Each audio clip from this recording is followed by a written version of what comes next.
28 years ago, a young man in Wisconsin vanished during a blizzard night, disappearing without a trace right after leaving his ex-wife's house, leaving his family devastated in pain and despair. Authorities suspected the last people who saw him were involved, but with no body found, no physical evidence, and almost no leads to pursue, the investigation ultimately reached a complete dead end. Nevertheless, throughout all those years, one grieving mother never gave up hope, clinging to the slim chance that one day the truth about her son would be revealed. Then one day, as the ice on Lake Monona melted after a long winter, a crucial detail suddenly emerged, one that everyone had previously overlooked, and it would change the entire case in a way no one could have imagined. Before diving into this shocking story, let us know where you're watching from. And if you enjoy this video, don't forget to hit subscribe. In December 1998 in Wisconsin, cold winds from the frozen lake swept through the small towns along Dane County, leaving roads blanketed in white and an atmosphere thick with the damp chill of fresh snow. That winter was recorded as one of the deepest cold spells, with early sunsets and long pitch-black nights that seemed to slow every movement in the city. In that setting, Ethan Kohler, 24 years old, a former Middleton High School basketball player, lived alone in the small apartment on the far west side of Madison. He worked at a local sports center, maintained a close relationship with his mother Linda, his best friend Ryan Fleischer, and especially kept regular contact with his ex-wife Marissa to care for their 3 young children. December 14 unfolded as nothing out of the ordinary for Ethan. In the morning, he went to work at the sports center. In the afternoon, he stopped by his mother's house to drop off a few small repair items, and early in the evening, he drove to Madison to visit the kids. Following the familiar routine the whole family knew well. However, that evening the weather deteriorated faster than forecast, with heavy snow falling and strong northeast winds lashing the lakeside roads. Ethan arrived at Marissa's house sometime after 8:30 p.m., stayed for over an hour, and talked with her about arranging visitation time for the kids during the holidays. Neighbors in the area noted his car's headlights come on as he left Marissa's house around after 10 p.m., just as the blizzard began to thicken. That was the last time he was seen. As usual, Ethan should have made it back to his apartment in Middleton within 40 minutes, but by midnight the apartment remained silent, with no sign he had ever returned. The next morning, the sports center notified Ryan that Ethan hadn't shown up for his shift, and his phone was unreachable, something that had never happened before. Ryan went to Ethan's apartment at noon, knocked multiple times with no response. Ethan's car was also not in the parking lot. A sense of unease spread quickly through the family, especially as Linda repeatedly tried calling her son with no answer. By the afternoon of December 15, after checking familiar locations, asking friends, and confirming no one had seen Ethan since the previous night, Linda decided to call the Madison Police Department to report her son missing. The Madison Police Department received Linda's call on the afternoon of December 15, right as the blizzard showed no signs of letting up, and many roads in the area remained under travel advisories, making any report of an adult suddenly going out of contact far more concerning than usual. The desk officer recorded the full initial report, assessing the risk level based on 2 key factors: the severe weather conditions that could threaten life if the person had an accident outdoors, and the fact that Ethan had no history of disappearing or unusual behavior, described by family as someone with a stable routine and sense of responsibility. Once it was determined this was not a simple voluntary departure, a missing person, high-priority case file was opened under the protocol for disappearances in hazardous weather. The assigned investigator began gathering basic information about Ethan, including his current residence in Middleton, job at the sports center, health status, recent routine, vehicle, and personal habits relevant to tracing his movements. From initial statements by his mother and best friend, the file noted Ethan had no serious medical conditions, no medications affecting cognition, and no recent significant psychological issues or stress. Police verified the last sighting. Ethan left Marissa's house on the evening of December 14th between 10 p.m. and 10:15 p.m. as weather worsened. Investigators marked this time as the starting point of his disappearance. The fact that Ethan never returned to his Middleton apartment that night was also noted as key evidence. Since the drive from Madison to Middleton typically took under an hour even in moderate bad weather, from family-provided information, police compiled a list of those who had closest contact with Ethan in the 24 hours before he vanished. Marissa, the last to see him. Ryan, his best friend who spoke with him on the 14th. Ethan's children, and a few co-workers at the sports center. These individuals were prioritized for interviews based on direct relevance. Using existing data, Investigators built an initial timeline. Ethan left work late afternoon on December 14, stopped by his mother's house, then drove to Madison around 8 p.m., stayed at Marissa's for over an hour, left during the blizzard after 10 p.m., and went completely out of contact from that point onward.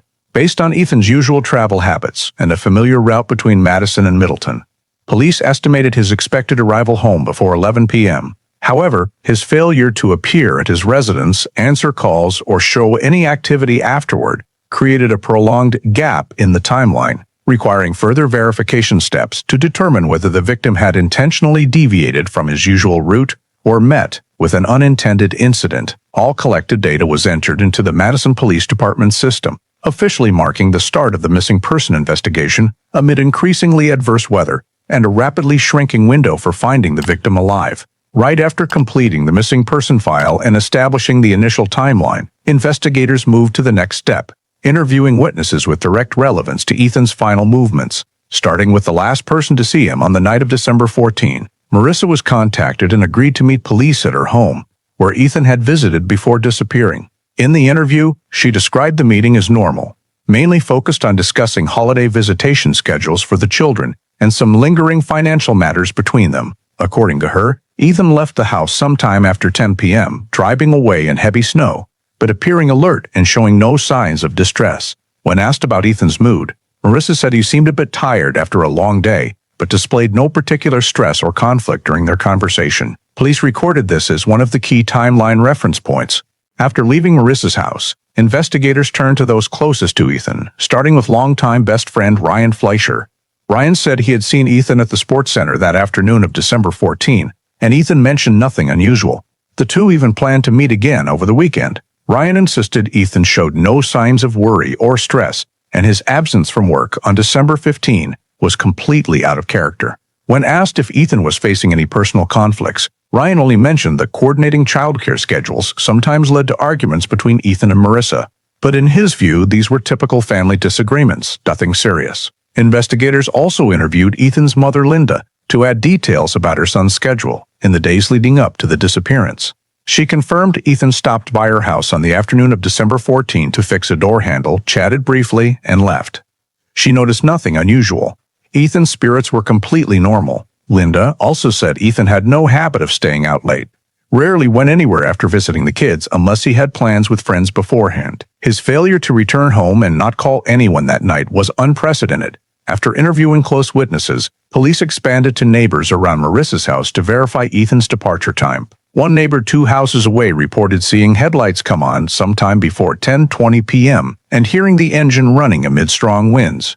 This witness did not see anyone else, besides a vehicle backing out of the driveway, but confirmed heavy snow and limited visibility at the time. Another neighbor across the street recalled hearing a car door close but could not confirm if it was Ethan getting in since they did not observe directly. This information helped solidify the departure timeline but revealed no unusual factors at Marissa's residence. While compiling interview data, investigators noted several points needing closer scrutiny: the post-divorce relationship between Ethan and Marissa, the level of tension in child custody sharing, Ethan's financial situation, and any recent changes in his personal routine. Although everyone interviewed described Ethan as responsible with no signs of wanting to leave his life, his disappearance right after visiting the kids prompted police to keep determining whether anything unusual happened that evening that family and friends had not noticed.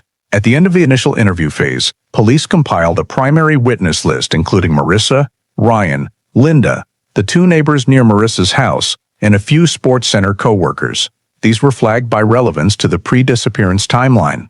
At the same time, investigators noted additional items to verify: the exact time Ethan left Marissa's house, his intended route back to Middleton, factors that might have caused him to deviate from the usual path, and whether anyone else appeared in the area on the night of December 14. All facts gathered during the interview phase were added to the file in preparation for the next steps in verifying Ethan's travel route and possibilities of an incident on his way home. Near noon on December 16, as the investigation into Ethan's disappearance was just beginning to expand beyond the residential area, a major development occurred about 40 minutes' drive from Madison. During a routine patrol on the road leading into the wooded area along the lake in Devil's Lake State Park, a Wisconsin State Patrol officer spotted a silver car parked partially on the shoulder, front end facing toward the lake. rear covered in a thick layer of snow accumulated overnight. The vehicle did not match those typically seen by local residents and appeared to have been there at least since the previous evening. Noting the anomaly due to the blizzard making the area sparsely traveled, the officer ran the plate and immediately identified it as registered to Ethan Kohler. The information was relayed to command and instantly linked to the missing person case opened the day before. This match shifted the investigation to urgent field response status, as the car's location was far from Ethan's usual route back to Middleton, raising suspicions that he had deviated from his familiar path for an unknown reason. When additional units from Madison police arrived, they found the car heavily snow-covered on the roof and windows, indicating it had sat there through at least one night in strong winds. There were no signs of collision, no long skid marks on the road, typical indicators of loss of control on snow, prompting police to rule out an accident in the initial moments at the scene. The area around the car was immediately cordoned off with caution tape, extending the perimeter beyond standard to ensure no potential evidence was missed beneath wind or snow cover. Investigators noted the severe weather had likely erased any footprints or drag marks if they existed. Near the car, there were no clear movement traces, except for faint depressions indistinguishable under thick, drifted snow. Scene preservation was implemented at a high level of strictness, as the vehicle became the first physical evidence and the only lead at that point to determine Ethan's direction after leaving Marissa's house. Supporting units coordinated with local police to map the car's position, take comprehensive photos of the area, measure distances to the woods and water, and establish possible directions someone might have taken to leave the vehicle. The team quickly realized the parking spot did not align with Ethan's travel habits or any logical route connecting Madison and Middleton. This was a clear anomaly and forced them to question whether he drove there intentionally or was compelled by some external factor. The vehicle's interior had not yet been examined in detail at this point, as protocol required the forensics team to arrive before opening doors to avoid disturbing evidence. Thus, the scene was preserved pending the criminalistics unit. Meanwhile, the on-scene commander immediately updated the missing person file with the vehicle's discovery, marking a shift from statement collection to field verification level. Investigators promptly cross-referenced the location with the previously built timeline, noting that if Ethan left Marissa's around 10 p.m., the car's appearance at Devil's Lake, nowhere on or near his usual routes, was inexplicable by normal travel behavior.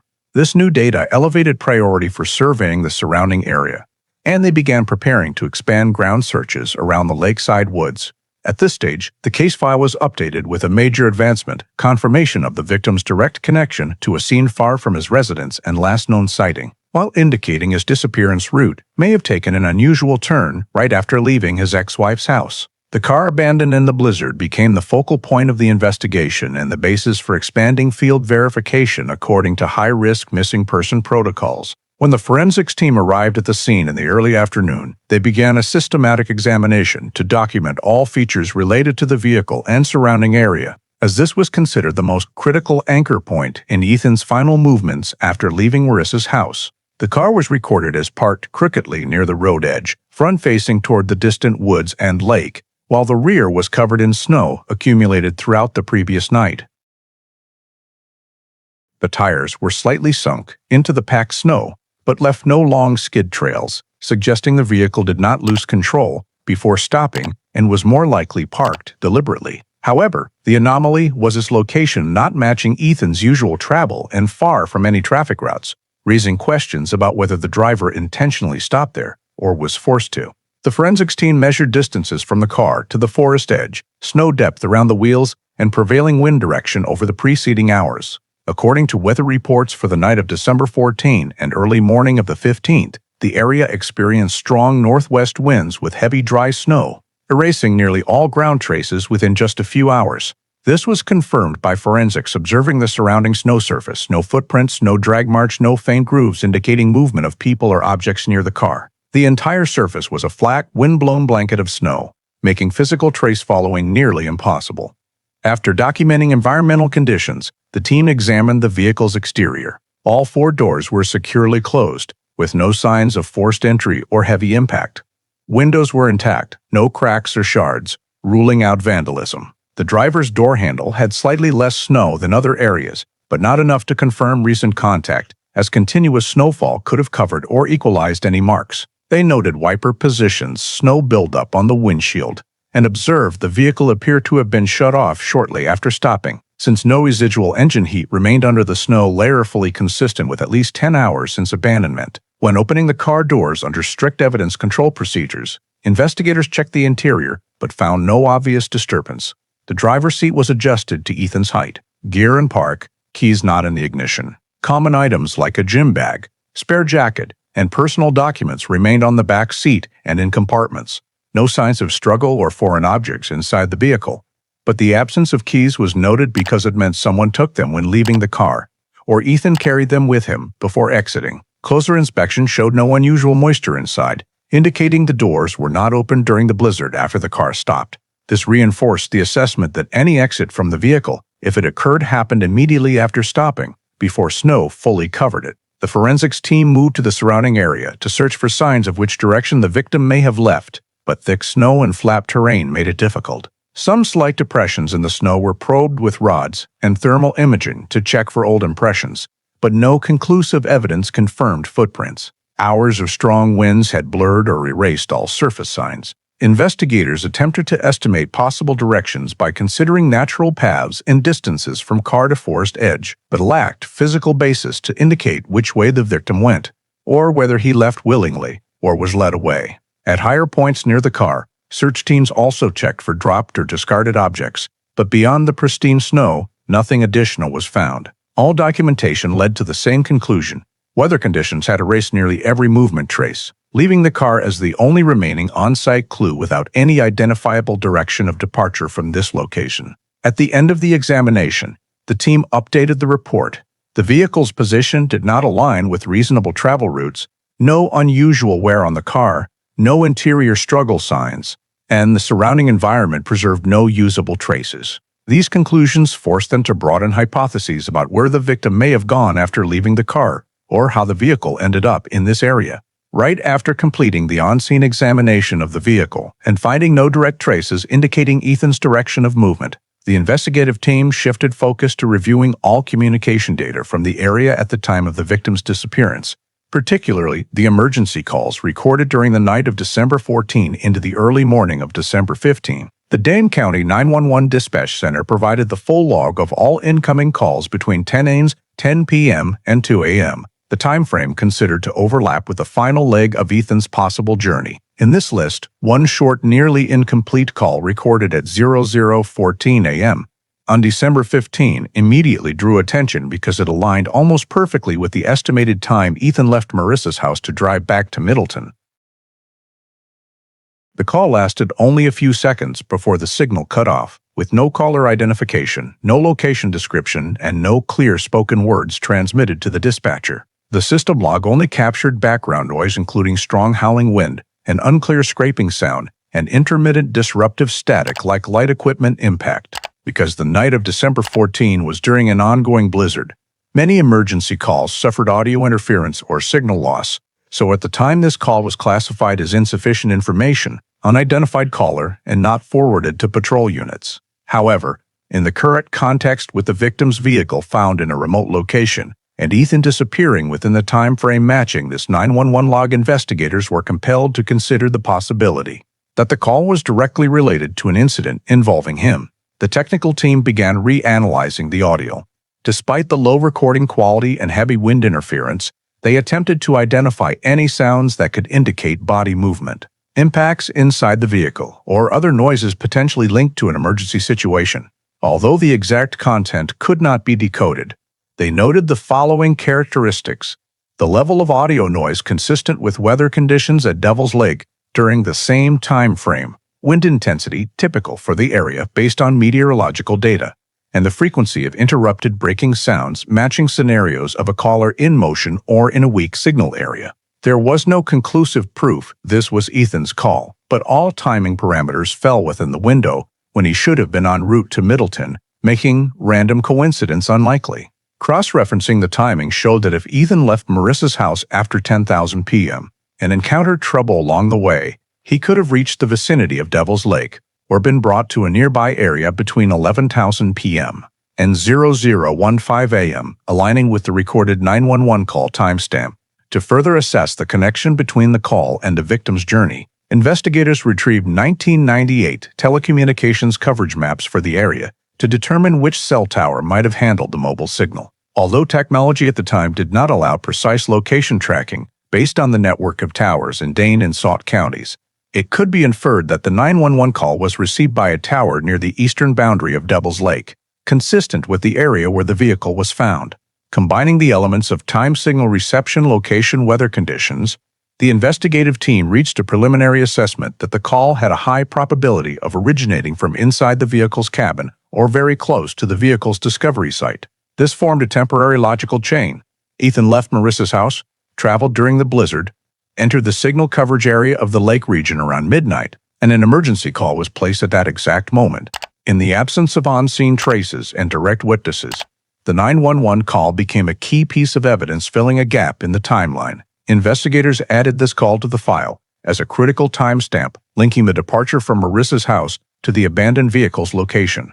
Incorporating the 911 data into the investigative timeline also helped more clearly define the window when Ethan may have encountered an incident, laying the groundwork to evaluate whether the call represented a plea for help or a reaction to an unintended situation. Although the content or caller identity could not yet be determined, the alignment between the call timing and Ethan's expected journey elevated this fact to one of the central leads requiring clarification in the next phase of the investigation. The fact that the 911 call matched the time frame when Ethan was believed to be near the Devil's Lake area prompted the investigative team to redirect efforts toward launching an urgent ground search around the vehicle scene, with the priority goal of determining whether the victim left the car in a state of panic or suffered an incident in the harsh weather conditions. That very afternoon of December 16, a multi-unit ground search team was assembled, including local police, area park rangers, and experienced rescue personnel trained for deep snow operations. The initial search radius was set based on the vehicle's position and the average movement capability of an adult in heavy snowfall.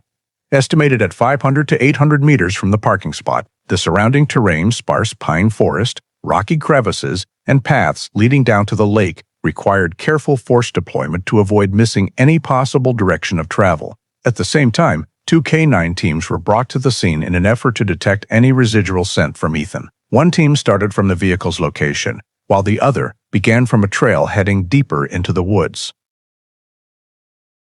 Although snow and strong winds significantly reduced scent retention on the ground, the handlers still attempted circular surge patterns to maximize detection chances. The working dogs registered a few weak reactions at points near the roadside, but no clear direction of travel could be established because fresh snow continuously covered older layers, dispersing and diffusing any scent trails. In an effort to expand visual coverage, rescue personnel deployed a helicopter equipped with infrared cameras to scan the area's surface, though weather conditions severely limited visibility. Technicians focused on low heat retention spots, such as rock crevices, large tree trunks, and lakeside areas, reasoning that if the victim was still alive or had an accident near the 911 call time, might capture residual heat signatures. However, high winds and thick snow cover absorbed heat, preventing the IR camera from detecting any reliable signs.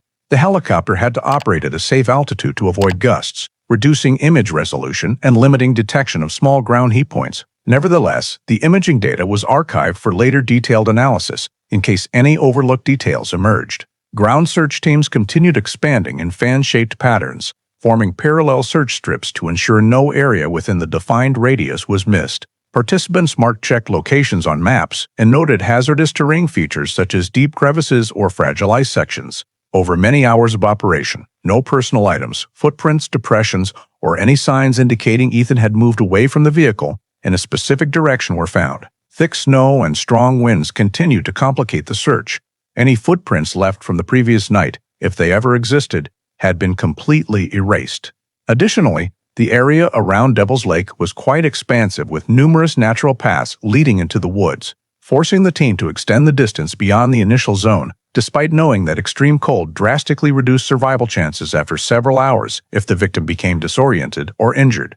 As darkness began to fall, command staff assessed the day's search results. The entire initial and expanded radius yielded no usable leads. No evidence showed the victim leaving the vehicle in any direction.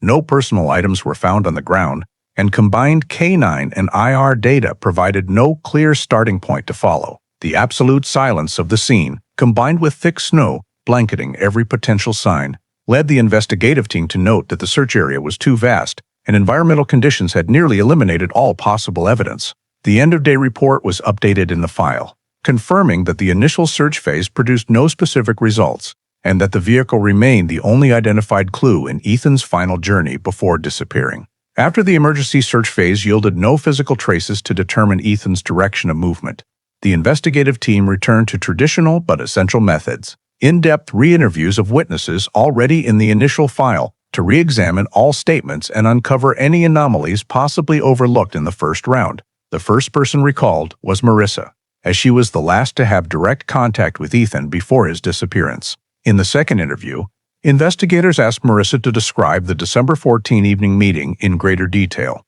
particularly the duration of their conversation and the exact time Ethan left.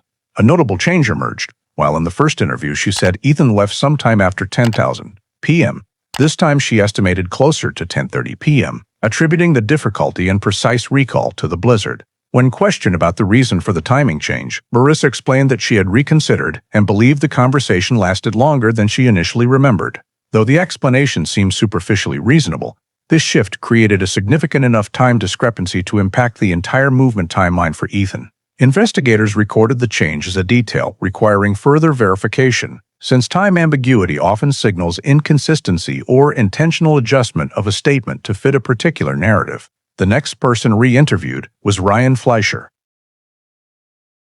In the second session, police wanted to check whether he could provide any additional details about Ethan's mood or plans that evening that he hadn't recalled before. Ryan maintained he noticed nothing unusual in their afternoon conversation on the 14th, but he did remember Ethan briefly mentioning that there were a few things still to sort out with Marissa during that evening's visit. Though the detail was vague, investigators noted it because it could relate to the level of tension between the two on the day Ethan vanished. At the same time, they checked whether Ryan knew of anyone outside the family involved in Ethan's exchanges, but he denied it, saying Ethan lived relatively privately and mainly focused on work and his 3 children. Afterward, police expanded the interview list to individuals with indirect or unclear connections to Ethan who had appeared in other witnesses' statements. One was Caleb Turner, the regular landscaper for the neighborhood where Marissa lived. Turner was summoned to headquarters for a more detailed statement because a neighbor had previously mentioned seeing a man matching his description near Marissa's yard on the evening Ethan visited. In the first interview, Turner said he was only passing through the area to check tools left in the shed of the house across the street, completely unrelated to Ethan or Marissa. However, in the second interview, Turner described his presence at a different time from his original statement, claiming he arrived about an hour earlier. When asked about the change, Turner said he misremembered due to working multiple shifts that week.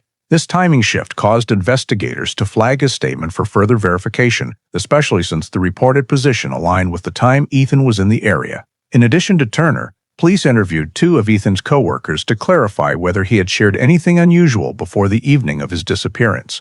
One co-worker recalled that Ethan seemed slightly tense that afternoon, though he didn't specify why, but appeared eager to finish work on time to go somewhere. This fit the childcare visit schedule, but also opened the possibility of unshared personal matters. Combining all new statements, investigators analyzed the changes between the 2 interview rounds. They noted Marissa changed the time Ethan left. Turner changed his presence time in the area. A co-worker added information about Ethan's unstable mood. Neighbors maintained their original account of seeing headlights that night. These timing changes were classified as question zones because a 15 to 30-minute discrepancy could completely alter assumptions about the victim's journey. Investigators compiled all inconsistencies into a single chart for cross-referencing with the timeline and field data. Any statement change was entered into the file for deeper analysis, as inconsistencies often reflect either natural memory error or an effort to reframe the story to conceal something. At the conclusion of the in-depth interview phase, police had an expanded list of points requiring verification, along with several witnesses whose statements diverged between sessions. These contradictions were not sufficient to conclude anything definitive, but significant enough to alter how the investigative team assessed the evening of Ethan's disappearance and the possibilities for his movements after leaving the house in Madison. As the in-depth interviews began producing timestamps needing verification, the investigative team moved to cross-reference statements with the only objective data capable of supporting reconstruction of Ethan's journey: camera systems at gas stations, convenience stores, and major intersections along the route connecting Madison-Middleton-Devils Lake area. Although 1998 camera systems had low resolution and did not cover many roads as extensively as today, any footage overlapping Ethan's travel time could become key data to determine whether he actually drove the assumed direction or turned onto a different route. The team collected video segments from 9:30 p.m. to 12:30 a.m., including the gas station camera near Marissa's house, the main intersection camera on the route to Middleton, and 2 cameras at convenience stores along secondary roads leading to rural areas. They prioritized analysis of footage within about 10 minutes after Ethan's reported departure from Marissa's house. In the nearby gas station video, a vehicle matching the shape of Ethan's sedan appeared briefly around 10:18 p.m., moving away from the residential area. However, due to poor recording quality and narrow camera angle, neither the driver nor license plate details could be confirmed. Still, this allowed speculation that Ethan's vehicle may pass through within 10 to 15 minutes after leaving the house, consistent with the direction toward Middleton. This made Marissa's statement about Ethan's departure time even more critical, as a 10 and 15-minute shift could move the entire timeline. Next, the camera at the major intersection on the route to Middleton recorded no similar vehicle between 10:20 p.m. and 10:50 p.m. With low traffic density due to the blizzard, it was possible for a vehicle to miss the camera, but investigators still noted this as an anomaly, because if Ethan followed his usual route, he would almost certainly have passed through this intersection. This raised the possibility he turned another way or the camera was obstructed momentarily by snow. To verify, the team checked the intersection camera's activity log. Results showed normal operation throughout the night with no reported interruptions. This made the vehicle's absence at the intersection even harder to explain. The first convenience store camera, about 3 miles from the intersection, recorded a similar vehicle in color and size around 10:41 p.m. but could not clearly show the driver. This vehicle was moving in a direction not leading to Middleton, but toward rural areas, opposite the most logical route Ethan needed to take. Investigators compared the appearance time in this video with the 0014 911 call timestamp and the distance from the camera location to where Ethan's vehicle was found. Preliminary calculations showed that if the vehicle in the video was Ethan's, the distance and travel time fully matched the possibility of the car being driven to the Devil's Lake area between 11:15 p.m. and 11:50 p.m. However, this only made sense if Ethan deliberately turned in that direction, something no family member or friend believed he would do, especially in blizzard conditions. The vehicle's movement far off the main route, combined with the anomaly of no recording at the intersection, created a prolonged blank period from Ethan's departure from the house until his appearance in an unrelated rural region. Investigators identified this as an unexplained time frame not accountable by the victim's known habits or travel purpose. This data void became even more serious when cross-referenced with the vehicle being abandoned in a completely desolate area, with no connection to any route in Ethan's life. Comparing all camera footage overall, the investigative team observed that the vehicle's movement pattern in the collected segments did not match Ethan driving alone toward home. Someone familiar with the route would not veer north only to appear near Devil's Lake in bad weather, with no personal reason for such a path. Based on all camera data, the period from 10:18 p.m. to 11:40 p.m. became the central question zone, as no footage precisely confirmed Ethan's journey during that interval. Investigators hypothesized that the victim may not have driven himself to the location where the vehicle was found. From there, the team recorded the camera data as a major factor reshaping the timeline and providing the basis for reevaluating Ethan's final journey. After completing the cross-referencing of camera data with the statement timeline and the vehicle's discovery time, the investigative team was forced to revisit the 4 foundational hypotheses commonly applied in missing persons cases and reassess each based on the chain of real evidence just gathered. The first hypothesis, victim voluntarily left, was examined based on factors: stable personal history, consistent routine, no prior history of running away, no signs of severe stress, and clear plans to visit his children in the following days. Cross-checked against statements from his mother, best friend, and co-workers, no one reported Ethan exhibiting behavior preparatory to leaving his current life, and he took no important belongings when he left. Furthermore, no cash withdrawals, credit card use, or contact with anyone after disappearance made the voluntary departure hypothesis increasingly ruled out. As in most such cases, the person still leaves financial or logical movement traces. The second hypothesis, accident due to weather, was also closely examined, especially since the night of December 14 featured a strong blizzard, slippery roads, and severely limited visibility. However, the vehicle's discovery position lacked accident characteristics. No skid marks, no signs of collision with hard objects, and the car stopped in a manner suggesting deliberate parking rather than loss of control.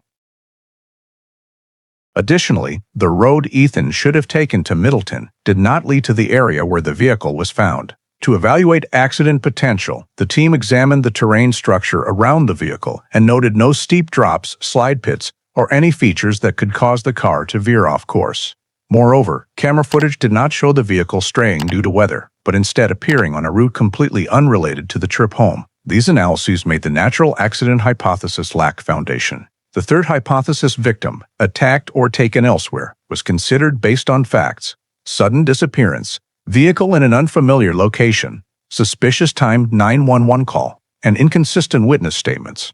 Camera data particularly strengthened this hypothesis, as the vehicle was recorded moving in an illogical direction and bypassing the main route the victim would choose if driving himself. No struggle marks inside the vehicle, but that did not rule out someone else controlling the car on the victim's behalf. The blank time frame between leaving the house and the vehicle's appearance in a distant rural area became central to the taken elsewhere hypothesis. The unidentified 911 call occurred precisely within the window when the victim could have been in danger and in the correct signal reception zone of the discovery area, making the possibility that the call stemmed from Ethan's emergency situation highly noteworthy. Finally, the fourth hypothesis, related to personal conflict, was examined based on statements, behavior, and recent relationships of the victim. Ethan's discussions with Marissa about finances and visitation arrangements indicated some level of tension, though no one reported serious conflict. However, Marissa's change in statement about Ethan's departure time prevented police from overlooking the possibility of some degree of conflict or awkward situation influencing events that evening. For Turner, the change in his presence time near Marissa's house also made his statement a point for further review. Though the personal conflict hypothesis lacked direct linkage to the vehicle's unusual journey, it was retained because it could serve as a precipitating factor leading to an unintended situation. When synthesizing all data, the investigative team assessed that the first two hypotheses, voluntary departure and weather-related accident, no longer fit the current evidence. The illogical travel path, camera-recorded deviation, vehicle appearance in a place with no reason for the victim to go, and timed 911 call nearly completely ruled out these two. In contrast, the remaining two hypotheses, victim, attacked or taken elsewhere, an incident tied to personal conflict, gained greater weight in light of collected data supporting the possibility of a third-party influence on Ethan's journey. The investigative team recorded this assessment in the file, serving as the basis to determine the next directions for survey in order to narrow assumptions and continue unraveling the unexplained blank period on the night of the victim's disappearance. After ruling out the two hypotheses of voluntary departure and weather-related accident, the investigative team returned to the scene with a request to expand the search radius, focusing on the assumption that the victim had left the vehicle in an undetermined direction or was taken to a nearby area and then lost the ability to move independently. To carry this out, search forces were reinforced, including Dane County rescue teams, Devils Lake area rangers, and special support units from the Wisconsin State Police. The search radius was tripled compared to the initial phase, based on analysis of wind direction on the night of December 14 and terrain structure that could influence the movement path of a person in distress during a blizzard. Experts assessed that strong northwest winds may have erased footprints in one direction but left relatively less disturbed areas to the south and southeast, so search teams concentrated thorough sweeps in those directions while not overlooking walking paths along the forest edge and natural trails. The area around the lake was prioritized for detailed survey because the 911 call most likely originated within the signal reception zone near the water. Ranger personnel led search teams along the lakeside path, where there were gentle slopes, large rock outcrops, and numerous natural crevices in the terrain capable of concealing traces or small objects swept down by wind and snow. Search personnel used long probes to identify anomalous snow areas combined with handheld depth scanners to locate snow cavities that might contain fallen objects or buried traces.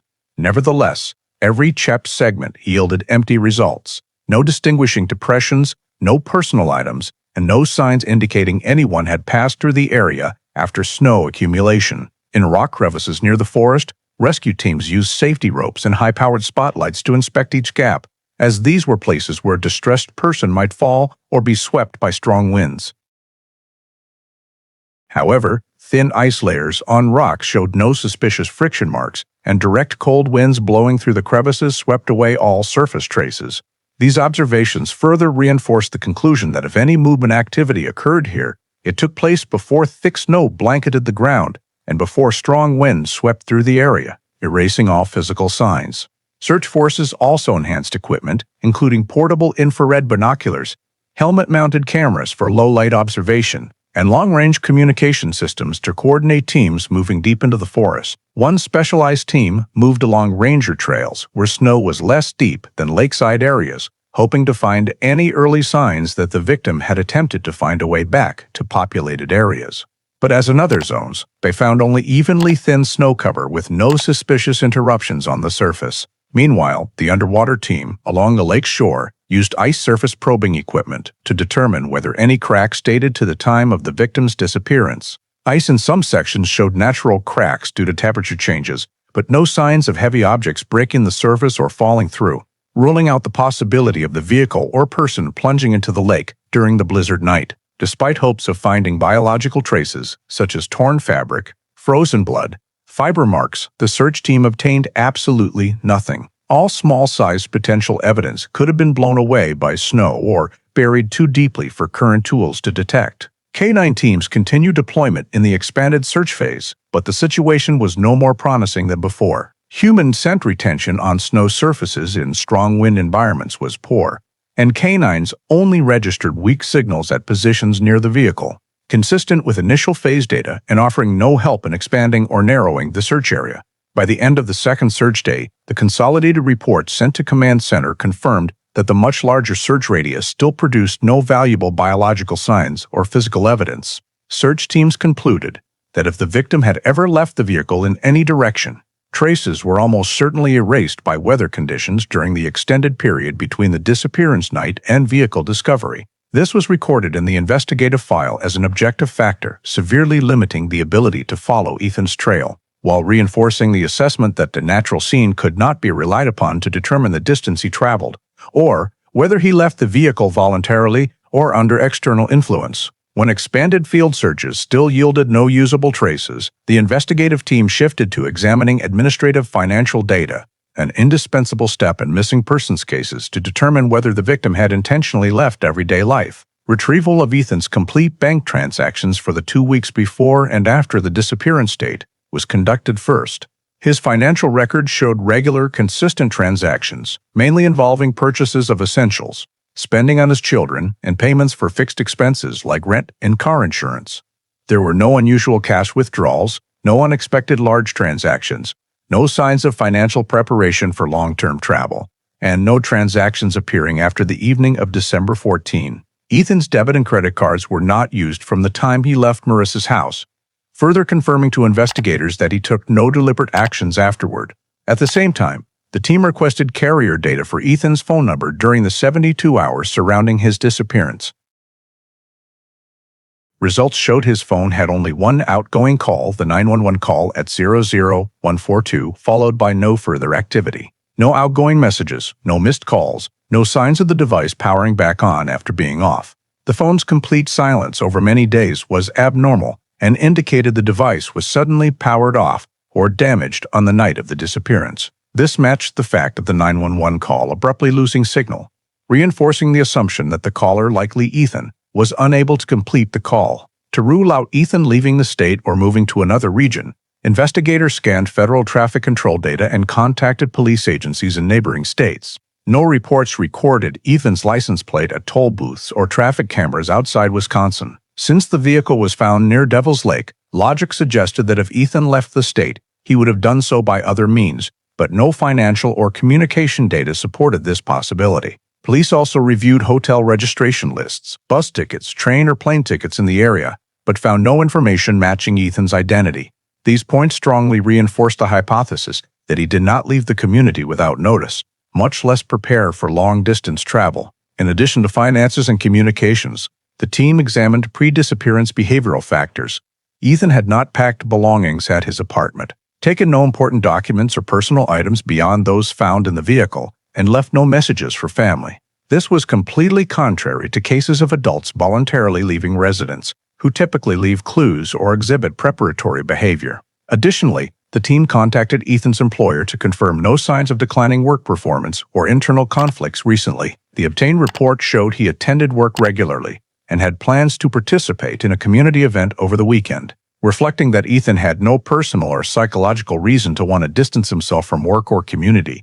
Medical record review also showed no psychiatric or physical diagnoses that could prompt sudden departure behavior. After synthesizing all financial, communication, and behavioral history data, the investigative team reached a preliminary conclusion that the likelihood of Ethan voluntarily leaving was near zero. His sudden disappearance was not accompanied by any preparatory signs, no financial activity after vanishing, no contact with anyone, and no evidence he left the state. The vehicle's appearance in an unfamiliar location and the phone-stopping activity right after the 911 call further reinforced the assessment that the case was not voluntary behavior but clearly bore characteristics of an unusual situation. The team updated this conclusion in the file, determining that financial and communication factors all pointed toward Ethan encountering an incident or external influence right after leaving Marissa's house, rather than abandoning his living environment. When financial, communication, and field search data all reinforced the assessment that Ethan did not leave voluntarily but likely met with an incident, the investigative team returned to analyzing the entire sequence of statements collected from relevant parties in the first 48 hours. The goal of this step was to identify inconsistencies between statements and verified objective facts, particularly camera footage, 911 call timing, and vehicle discovery time. Focus was placed on identifying impossible timestamps discrepancies that, even allowing for memory error, did not fit reality. The first point examined was Marissa's statement about the time Ethan left her house on the night of December 14. In the first interview, she affirmed he left sometime after 10 p.m. In the second, the timestamp was adjusted to around 10:30 p.m.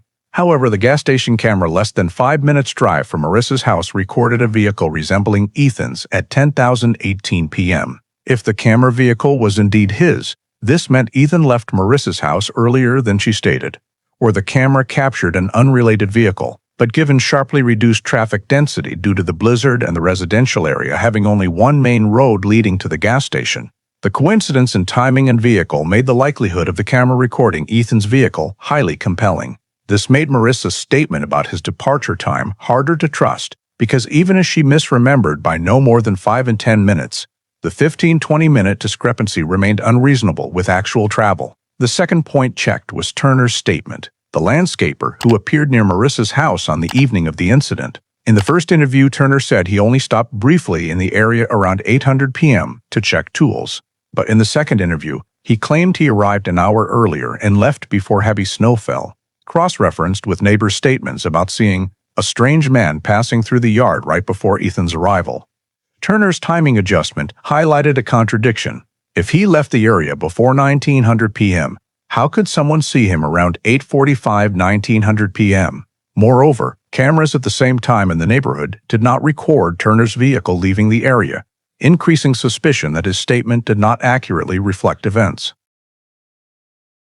The third point concerned the match between the 911 call at 0014 and the vehicle's position at Devil's Lake. If Ethan left Marissa's house at the time she stated, whether 10:30 p.m., the vehicle's failure to appear at the intersection leading to Middleton but a similar vehicle being recorded moving toward rural areas created major timeline conflict. Driving time calculations in blizzard conditions showed Ethan's vehicle could reach the Devil's Lake vicinity between 11:07 p.m. and 11:40 p.m., matching the travel of the vehicle in the first convenience store camera. If Ethan drove himself, this required him to deliberately change direction in an unusual way, completely contrary to his stable habits and schedule. Therefore, statements from both Marissa and Turner about presence and departure times did not reasonably confirm Ethan's journey, but instead created additional logical gaps between statements and objective facts. The investigative team compiled a comparison chart of confirmed data timestamps against witness-provided timestamps and quickly identified 3 main conflict zones: the time Ethan left Marissa's house, the time Turner appeared and left the nearby area, and the period when the vehicle was recorded at cameras but did not pass the main intersection. These conflict zones could not be explained by ordinary memory deviation, as discrepancies reached 20 to 40 minutes with direct impact on determining possible journeys. Investigators flagged Marissa and Turner as key witnesses requiring monitoring because their changing statements created disjointed points in the timeline, heightening suspicion that they knew something important but did not disclose it fully. Remaining witnesses, such as Ethan's mother, best friend Ryan, and neighbors provided stable statements with little change and no notable contradictions, so they were classified as lower-risk witnesses. At the conclusion of the contradiction analysis, the internal report determined that discrepancies in some witnesses' statements could play a key role in identifying Ethan's final behavior, while highlighting the possibility that events that evening did not occur in the sequence they described. The team recorded that statements not matching camera facts and vehicle discovery time indicated the closest related witnesses had not provided the full truth or inadvertently distorted the sequence of events. The accumulation of statement contradictions and timeline gaps led the investigative team to believe something significant occurred in the period from Ethan's departure from Marissa's house to the vehicle's discovery at Devil's Lake. However, despite growing suspicions, the entire investigation still lacked the most critical element to shift the file from missing person to potential criminal. No body, no incriminating physical evidence, and no direct witness to any specific event related to Ethan's final journey. Widespread searches provided no biological signs, no torn fabric scraps, no discarded personal items, no struggle marks around the vehicle or in the interior. The vehicle was found in near pristine condition, with no forced entry or collision, making it extremely difficult to determine whether anyone besides Ethan had driven it. The absence of keys in the vehicle was unusual but insufficient to charge or implicate anyone, as the keys could simply have been in the victim's pocket. Combined with strong winds and thick snow erasing all traces, the scene became clean, to the point where no movement direction could be identified. There was no piece of evidence for DNA analysis, no shoe prints, no drag marks, no abnormal breaks in the snow blanket. Each time search teams returned to the scene, fresh snow layers covered the entire ground, rendering efforts nearly worthless if not conducted immediately. Parallel to that, investigators worked with the witness list, but hit a dead end in another dimension. No witness saw Ethan after leaving Marissa's house, and no one along the route reported encountering or passing his vehicle during the blizzard night. Even the brief appearance of the vehicle in the convenience store camera did not identify the driver. All this formed a complete chain of gaps from 10:18 p.m. until the vehicle's discovery on December 16, a period seemingly vanished from every recording means. The 911 call was the only fact appearing precisely within this time frame, but its recording was too short, with no clear speech, no location signal, making it suspicious enough but unable to become criminal evidence. It could not be used to prove who called, from where, or the actual situation, thus lacking legal value for redirecting the investigation. Suspicions placed on Marissa and Turner's statements could not advance further because no physical evidence showed they were at the vehicle's discovery scene or directly involved in Ethan's journey after leaving the house. Inconsistent statements could stem from memory error in complex weather conditions or time confusion, and these factors could not be grounds for charges or expanding the investigation criminally. No financial or communication data indicated Ethan left voluntarily, but that was also insufficient to confirm criminal activity. In reality, many disappearances in harsh Wisconsin weather had stretched over days without leaving traces, forcing investigators to exercise caution before concluding the case's nature. Even the vehicle's appearance in an unusual location could be explained in various ways, from the victim getting lost to attempting to avoid congested or slippery areas. Though these assumptions did not truly fit camera facts, all this placed the file in a no-progress state enough suspicion to consider criminal possibility but insufficient evidence to expand investigation, pursue suspects, or request search warrants. Investigators faced heavy pressure from the victim's family wanting to know what happened, but they were also bound by legal requirements that all inferences must rest on specific evidence. Ultimately, after weeks of reviewing every accessible data source and finding no new valuable information, the investigative team was forced to suspend the case at undetermined missing person status. The file was shifted to passive monitoring status, where information would only be updated if new reports came from the community or other agencies. In the absence of a body, physical evidence, and direct witnesses, continuing investigation without legal basis would only deepen the impasse.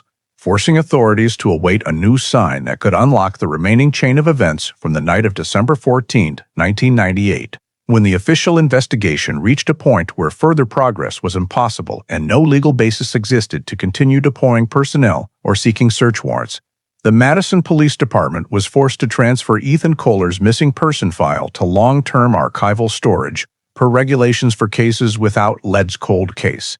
This process began with compiling all documents from the initial report receipt through the end of active investigation, including family call intake records, initial and supplemental interview files, reports on examination of the abandoned vehicle, camera data collected from multiple locations, fragmented 911 call recording, financial communication analysis results, and consolidated field search reports. These documents were reviewed one final time to ensure no evidence had been misinterpreted or improperly classified.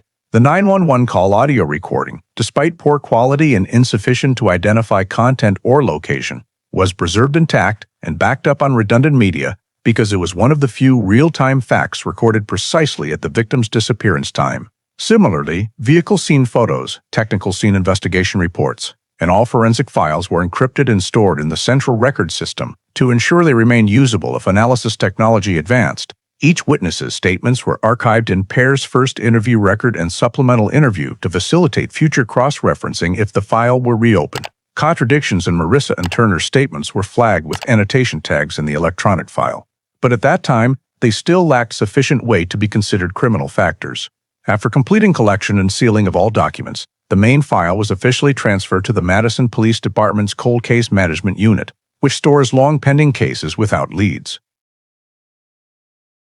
There, the file received a new case number, classified as Missing Person, Suspicious Circumstances, and added to the list of cases to be reopened only with new information, new evidence, or new technology capable of producing a breakthrough. This transfer marked the final step in the active investigation phase. Weeks of effort from blizzard searches, camera retrieval, financial analysis, to in-depth interrogations were closed in one file without any clear conclusion. Ethan's family was informed that the case showed no signs of crime but could not be classified as voluntary departure and that continued investigation was no longer feasible at that time. Closing the file did not mean the case was completely forgotten, but it reflected the reality that all investigative resources had been exhausted without yielding usable leads. In the following years, Ethan's file was only periodically checked to ensure integrity, while the community gradually accepted that his disappearance had fallen into a frozen state unexplained. No progress, and not prioritized. The 911 tape remained in the same storage box with printed static camera stills, awaiting a day when technology might improve analysis capability. Ethan's vehicle, after being held in evidence storage for a time, was returned to the family once it was determined no further useful data could be extracted. All this made the file one of many Wisconsin cases transferred to cold case status without any criminal conclusion, gradually fading over time like an unsolved void from 1998. In the spring of 2014, as Lake Monona entered its ice-melting phase after an unusually prolonged winter, a city maintenance worker inspecting the lakeside drainage system spotted what he initially thought was a piece of rotted wood lodged among the broken ice flows. Upon closer inspection, he realized the shape bore no resemblance to any natural material typically drifting into the area. The ivory-white color and distinctive curvature made him freeze. It was a human bone fragment. He immediately radioed the dispatch center, and within minutes, the Madison Police Department cordoned off the entire lakeshore section where the object was found. While dispatching the forensics team to the scene, the report of human remains was immediately given top priority, as Lake Monona had rarely seen unidentified deaths over the years. When the forensics team arrived, they confirmed the bone fragment was highly likely part of an adult lower limb, having undergone prolonged decomposition in a cold water environment. Some blackened soft tissue still clung to the bone, but not enough to immediately infer cause of death or time since death. The surrounding lakeshore area was expanded for cordoning, and the forensics team used probes and specialized retrieval nets to determine whether additional skeletal remains were floating beneath the gradually melting ice. During the expanded search, they discovered two more disarticulated bone fragments about 4 meters from the initial Site A rib section and a hand bone segment. The successive finds increased the likelihood that this was not random drift, but a concentrated area of remains, possibly because a body had been lodged there for a long time and only surfaced when years of ice began melting unusually due to climate change. While the scene was strictly guarded, a veteran investigator instinctively connected the bone discovery location to his memory of a cold case from nearly 16 years earlier, the 1998 disappearance of Ethan Kohler. Although Lake Monona was a considerable distance from where Ethan's vehicle was found at Devil's Lake, both were part of a complex chain of lakes and rivers, especially during strong spring thaws that could carry objects from much farther upstream. Recent scientific reports had noted changes in water levels and subsurface currents that could transport objects from forested lake areas toward the Madison Lake system. Though this hypothesis lacked sufficient basis for conclusion, it prompted investigators to immediately contact the cold case unit to check files on unresolved missing persons from the late 1990s.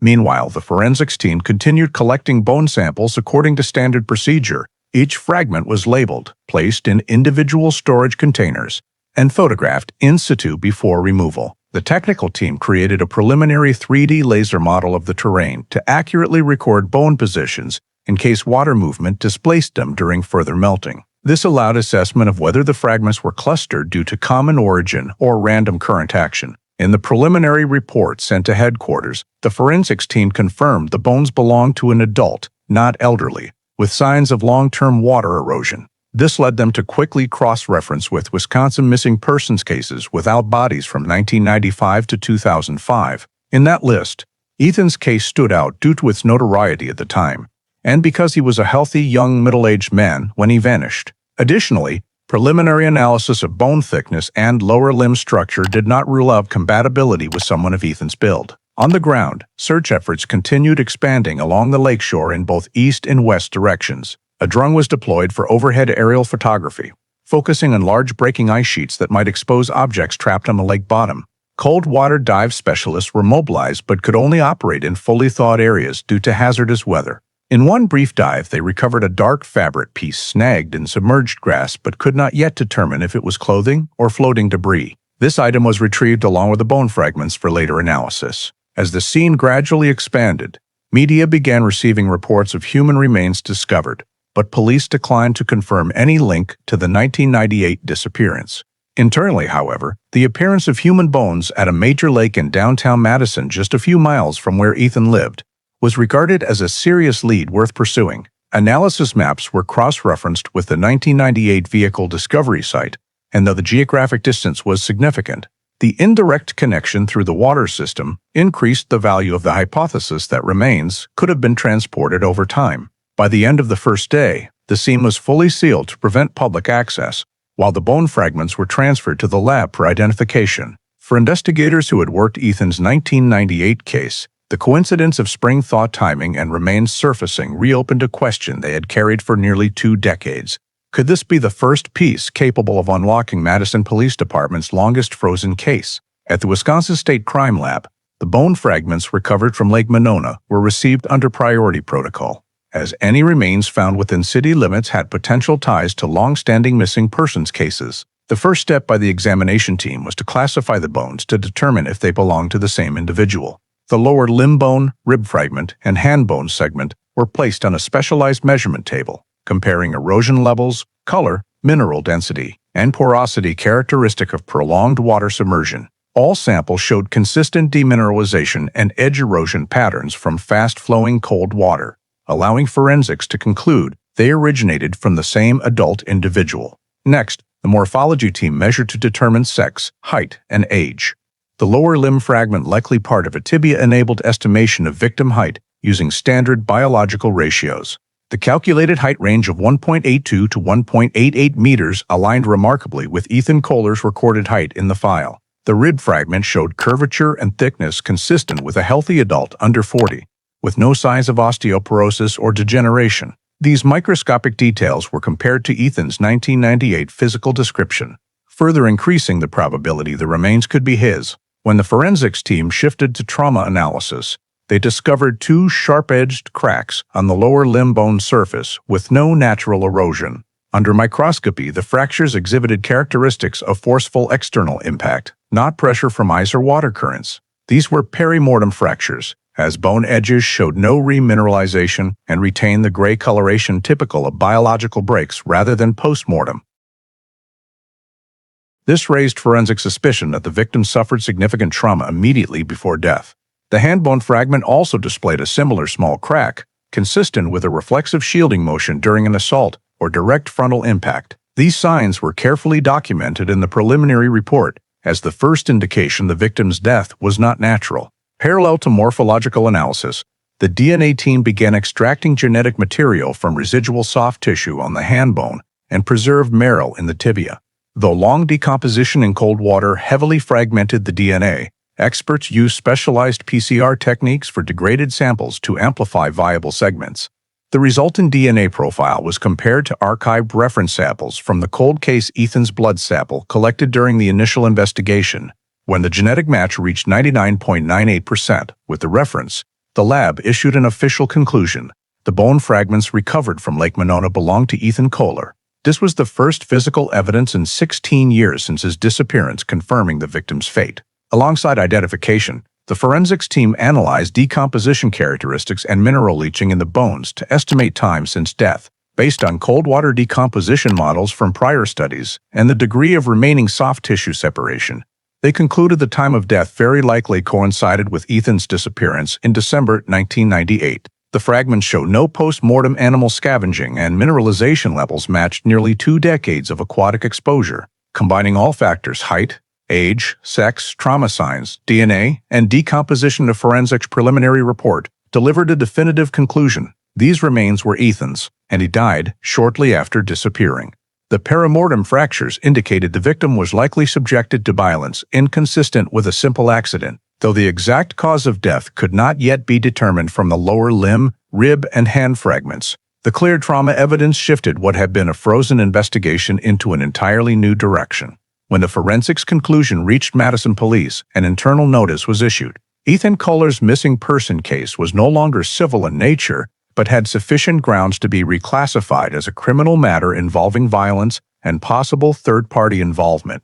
For 16 years, the file had existed as an unsolved void, but now forensic facts provided the clearest answer for the first time. Ethan had not vanished due to accident or voluntary departure, but died under suspicious circumstances on the very night he disappeared. When the forensics report confirmed the Lake Monona remains belonged to Ethan and the time of death aligned with his 1998 disappearance, the cold case file was immediately reactivated and transferred to the Madison Police Department's cold case unit.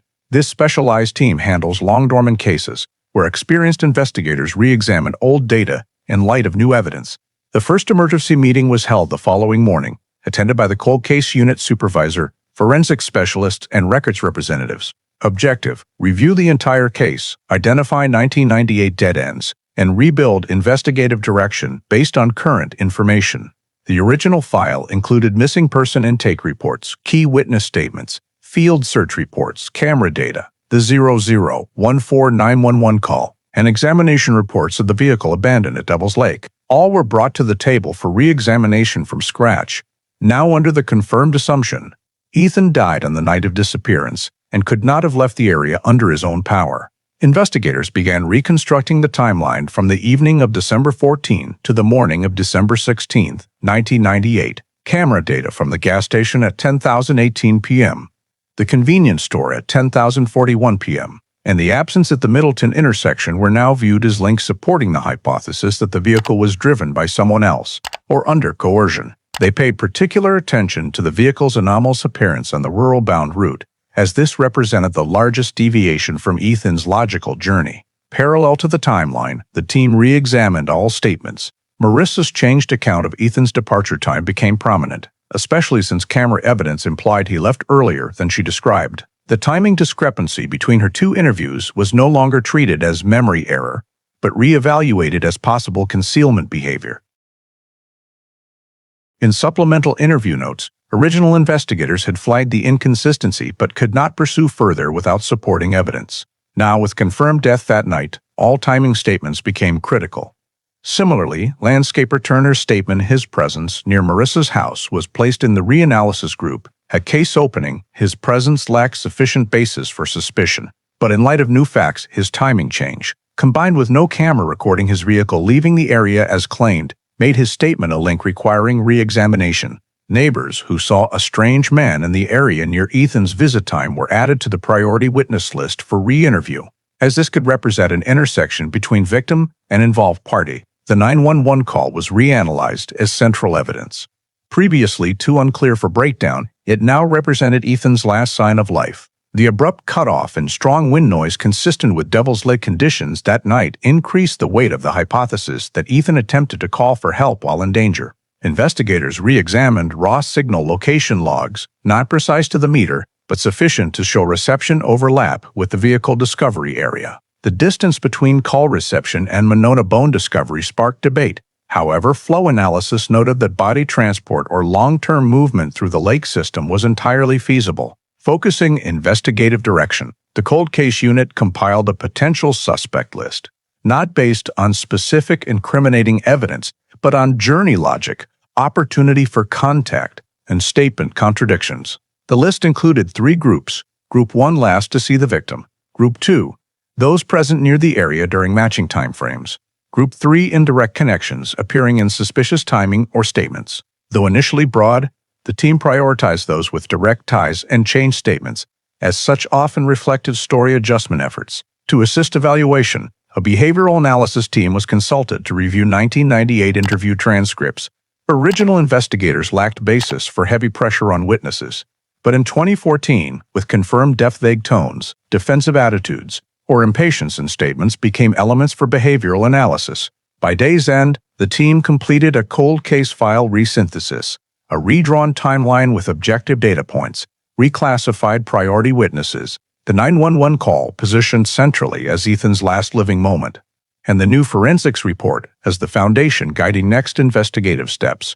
For the first time in 16 years, Ethan's disappearance was no longer a dead-end story. The file was officially reopened as a criminal investigation, with the cold case unit's full attention directed at those closest to Ethan on his final night. The 911 call audio recording, once deemed too noisy for use in 1998, became the focus of analysis when 2014 audio processing technology allowed far more sophisticated signal filtering. The Wisconsin State Forensic Audio team received the original archive tape and redigitized it at the highest possible resolution from the analog source. The first step was digital noise reduction, using layered separation algorithms to remove overpowering wind noise that had previously masked all content. As wind layers were stripped away, previously inaudible background sounds emerged as low-frequency, intermittent noises. Technicians identified 3 notable sound groups: a dragging-like sound on a hard, cold surface, short, sharp metallic impacts, and chaotic, intermittent, breathing-like or distant engine noises. The dragging sound was examined first. Frequency analysis revealed oscillation patterns consistent with a heavy object pulled across low-friction surfaces, similar to thin ice or packed snow. The tail-end frequency response indicated it was not footsteps but force from a heavy object producing the characteristic frozen material resonance. This drew investigative attention, as the 1998 Devil's Lake scene featured extensive packed snow and natural ice, fully consistent with the filtered sound. The second group, metallic impacts, drew even more notice. Frequency band isolation identified a very brief sample, about 0.12 seconds, with waveform characteristics of thin metal striking a hard surface. An expert simulation and comparison with experimental audio databases yielded close matches to metal objects being dropped or struck, such as a car door frame or small metal item. Notably, this sample appeared mere fractions of a second before the call abruptly cut off. This opened the hypothesis that the call was interrupted by physical impact or collision at the moment the caller attempted to speak. The team returned to the tape, this time magnifying ultra-detailed background audio. In the 0.8 seconds before signal loss, they detected labored, muffled breathing, no clear words but clear signs of stress or panic. This was data 1998 technology could not detect. Next came acoustic environment analysis. By measuring residual wind noise in the filtered recording, technicians determined wind speed at call time was likely 35 to 45 miles per hour. Cross-reference with historical weather data for the Devil's Lake area, matching wind speeds occurred precisely between 00:00 a.m. on December 15, 1998. This match narrowed the possible call location range, combining wave analysis based on how wind sounds are torn by open terrain. The experts determined the call most likely originated in a relatively exposed area without large barriers, as no significant echo from enclosed terrain or nearby cliffs appeared. This made the call location more consistent with open trail and flat areas near the vehicle discovery site, rather than dense forest or high cliff lakeside zones. To strengthen conclusions, the team used local acoustic modeling. They input wind speed, humidity, and terrain type into the system, simulating 200 possible positions within a 2-kilometer radius of the vehicle site. Results yielded 3 best-matching acoustic profiles: the northeast flat area by the parking spot, a trail segment near the forest edge, and an open area adjacent to a secondary road toward the lake. All 3 fell within plausible walking range if someone left the vehicle in panic or under duress. Finally, technicians identified a distinctive waveform in the last 0.2 seconds of the recording indicative of abrupt signal interruption, not from manual hang-up, but from physical impact dislodging or dropping the device. This closely matched the preceding metallic sound, combining all analysis tracking on ice, metal impact, forced signal interruption, labored breathing, wind speed matching Devil's Lake conditions that night, and acoustic modeling alignment with the vehicle discovery area. The cold case unit reached an internal conclusion. The 911 call was highly likely Ethan's final plea for help while in danger near where the vehicle was abandoned. This was the first technically robust audio piece suggesting Ethan did not leave the scene voluntarily, but encountered violent interference on the night he disappeared. As soon as 911 audio analysis indicated the call was likely an interrupted plea for help due to violent impact, the cold case unit began reconstructing the entire timeline from scratch, this time integrating 1998 objective data with 2014 forensics evidence and new analytical technology. The new timeline aimed not only to recreate Ethan's journey, but to pinpoint exactly when he lost independent mobility, when the vehicle came under another's control, in the time frame of the incident leading to death. The first adjustment was Ethan's departure from Marissa's house. Marissa's initial statement from 10:00 to 10:30 p.m. no longer fit the gas station camera recording a matching vehicle at 10:18 p.m. Given the short distance from Marissa's house to the gas station, only minutes on still passable roads, the cold case unit concluded Ethan must have left near 10:10 p.m., at least 15 to 20 minutes earlier than Marissa's adjusted second interview account. This was treated as a serious timing contradiction. If the statement was inaccurate, the question became whether Marissa misremembered or deliberately provided mismatched timing. The second point examined was the Middleton intersection camera. The vehicle did not appear between 10:20 to 10:50 p.m., despite this being the only logical route home for Ethan. The new timeline confirmed clearly Ethan did not drive toward Middleton after leaving Marissa's house. This aligned with convenience store camera data showing the vehicle turning toward rural areas at 10:41 p.m., the period from 10,018 to 10,041. Thus became an unexplained 23-minute window inconsistent with the victim's normal behavior. The cold case unit proposed 2 possibilities. Ethan was forced to change direction, or the vehicle was no longer under his control during this interval. Next, they integrated this timeline with the 0014-911 call. Previously, the nearly 1-hour, 30-minute gap between last sighting and call could be viewed as extended travel in blizzard conditions. However, comparing to 1998 real-world data under 60 minutes, driving from Madison to Devil's Lake in worst conditions, the new timeline showed excessive remaining time unexplainable by normal movement. Combined with 911 tape data, analysis concluded that between 10:41 p.m. and 00:14 a.m., an extended incident occurred, possibly including restraint, transport elsewhere, or assault before the call was made. This fundamentally altered the case nature. Ethan did not vanish immediately after leaving the house, but underwent a period of control or coercion before making the distress call. The team continued integrating the timeline with vehicle discovery location.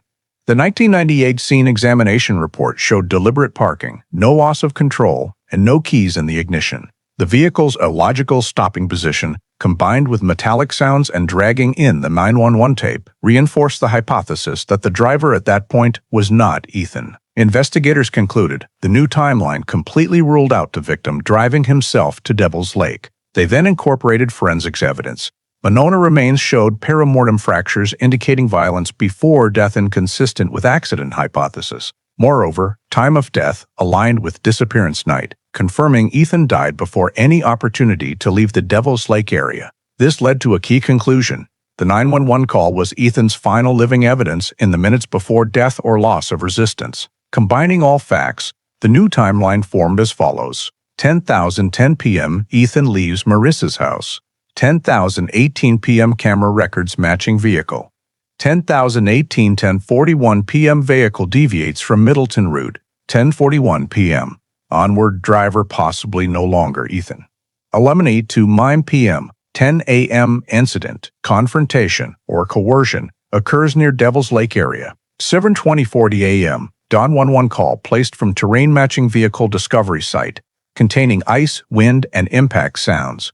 After 00:14 a.m. Dawn lines 1998 Donnie 14 body transported by water currents decomposes and ultimately surfaces at Lake Monona.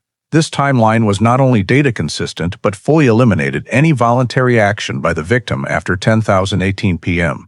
It also showed he lost vehicle control at least 1 hour before death. At the conclusion of timeline reconstruction, the cold case unit noted clearly in the report, no segment from post-departure to the 911 call shows independent victim action. The entire sequence fits a scenario of third-party intervention.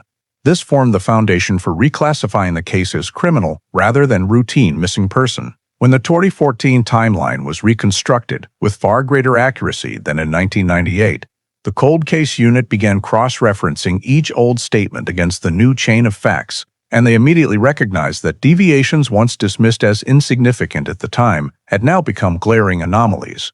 Marissa's statement was the first focal point examined. In 1998, she asserted Ethan left her house around 10:15 p.m., but in the supplemental interview, she adjusted it to closer to 10:30 p.m. Neither timestamp aligned with the camera evidence showing Ethan's vehicle at the gas station at 10:18 p.m. Based on maps and the single road from Marissa's house to the camera location, the cold case unit concluded there was no possibility Ethan left later than 10:10 p.m. This meant both timestamps Marissa provided were incorrect, not natural minor errors of a few minutes, but discrepancies of 15 to over 20 minutes, a gap large enough to alter the case's nature and match the window when Ethan could have been approached or encountered an incident. Reviewing the 1998 interview tapes, behavioral analysts noted that Marissa frequently dodged questions about precise minute-by-minute timing, citing not remembering clearly, even though other details of the meeting were recounted quite coherently. This contrast was reevaluated as a sign she was attempting to control the timing of Ethan's departure,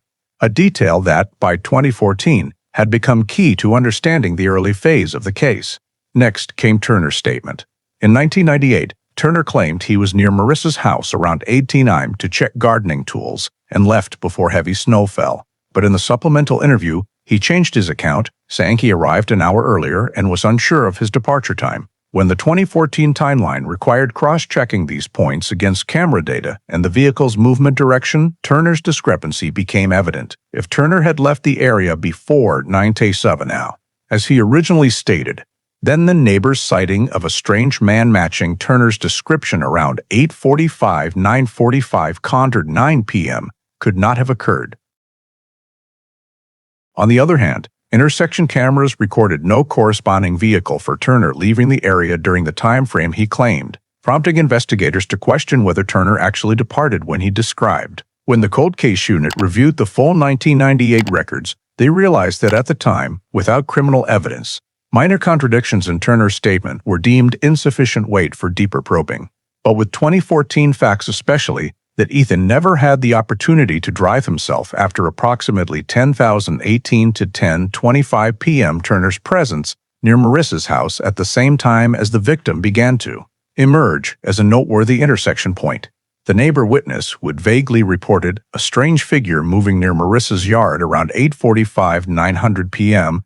was reevaluated as a far more valid piece in the new timeline. In 1998, this statement was downplayed because it did not align with any specific suspicious behavior, but in 2014 with audio evidence, forensics, camera data, and journey analysis the account significantly narrowed investigative focus. The cold case unit reanalyzed a witness description. A tall man wearing a dark coat, stocky build, but slightly hunched while moving in the wind. This description matched Turner's physique sufficiently to place him back on the priority suspect list, especially since he could provide no verifiable proof of his departure timing. Even more notably, The neighbor had stated in 1998 that the man did not head toward the parking area, a detail dismissed at the time, but in 2014, it inadvertently aligned with a new timeline, in which the driver of Ethan's vehicle could have approached from behind the house rather than the main path. When combining the neighbor's statement with the timeline and the vehicle's first recorded location, investigators realized the strange man's appearance near Marissa's house was no longer an isolated detail, but a logical anchor in the event chain. Additionally, forensics evidence of perimortem fractures indicated Ethan was subjected to forceful assault, consistent with the hypothesis that the incident occurred not long after leaving the house, when he had not yet traveled far from the residential area, meaning the overlap time frame between Ethan and the mysterious man near 9 p.m. could play a crucial role. When cross-referencing all 1998 statements against the 2014 timeline, the cold case unit reached an internal conclusion. Marissa and Turner were the only two witnesses whose timing did not match objective facts. Both had opportunity to be present during the suspicious window, and the neighbor witness previously undervalued now became a factor significantly narrowing investigative direction because their statement fit the new timeline better than the other two. For the first time in 16 years, a coherent inference structure emerged. The 2014 timeline not only highlighted discrepancies in statements, but also suggested a clearer time frame and suspect pool than ever before. While the cold case unit continued analyzing the timeline, an unexpected development occurred in late May 2014 when Madison police received a request for an interview from an inmate at Dane County Jail, Jason Morrow, 42 years old, serving time for organized theft. In his request, he claimed to have information related to disposing of items after a 1998 disappearance and might help locate evidence that was thrown into Lake Monona. Since Lake Monona matched the site where Ethan's remains were found, the request was immediately forwarded to the cold case unit. When brought into the jail interview room, Jason appeared calm and purposeful.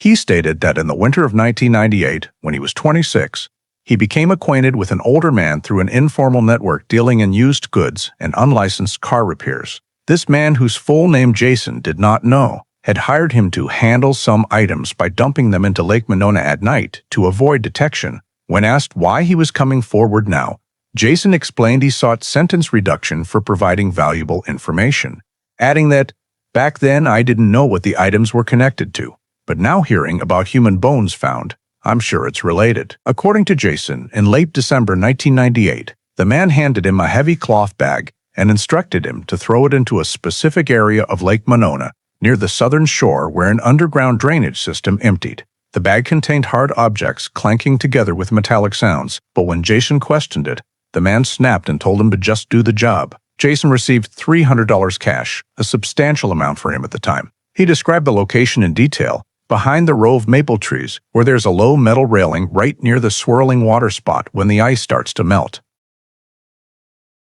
Investigators noted this description matched remarkably with the area of the first bone fragment discovery, only a few dozen meters away. When asked if he saw anything inside the bag, Jason said he only peeked and saw a dark cloth patch, musty smell, and some small items like tools or metal pieces.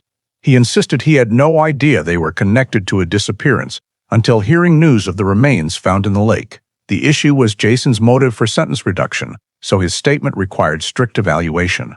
The cold case unit checked his 1998 residency and movement records to verify his presence in Madison at the time. His criminal history showed that between 1997 and 1999, Jason lived unstably around the Madison area and had been arrested for car theft in Fitchburg, very close to the described location. Additionally, in prior interview records from another case, Jason had mentioned knowing some people doing shady work in town, indicating possible contact with individuals outside police oversight. Another noteworthy point was Jason's mention that the hirer was very concerned about metal being traced, a vague phrase that immediately made investigators think of metallic evidence such as car, keys, phone, or an item related to the 911 call incident. Though Jason could not identify the hirer's full name, he provided identifying features. A man about 40 to 45 years old at the time, large build, around 6'1" tall, often wearing a brown leather jacket and driving a small green truck. This description immediately caught the team's attention because the build and height aligned with the neighbor's vague description of the strange man in the Marissa house area that evening. When asked why he remembered details so clearly after 16 years, Jason replied, that the evening left an uneasy feeling because the hirer kept looking around and urged him to hurry before anyone passes by. The cold case unit had to weigh the statements. Reliability. An inmate always has motive for sentence reduction. But the level of detail about the location and the striking coincidence between Jason's account and the remains discovery site made the statement impossible to dismiss. Moreover, many details he provided did not appear in public media, such as the low metal railing description, swirling water spot, or proximity to the drainage system, indicating he could not have fabricated them from news reports. To assess authenticity, investigators checked 1998 terrain maps and confirmed the area Jason described was once a deep water spot with mild swirling during spring thaw, consistent with heavy objects thrown and potentially drifting and lodging in lake-bottom sediment for years.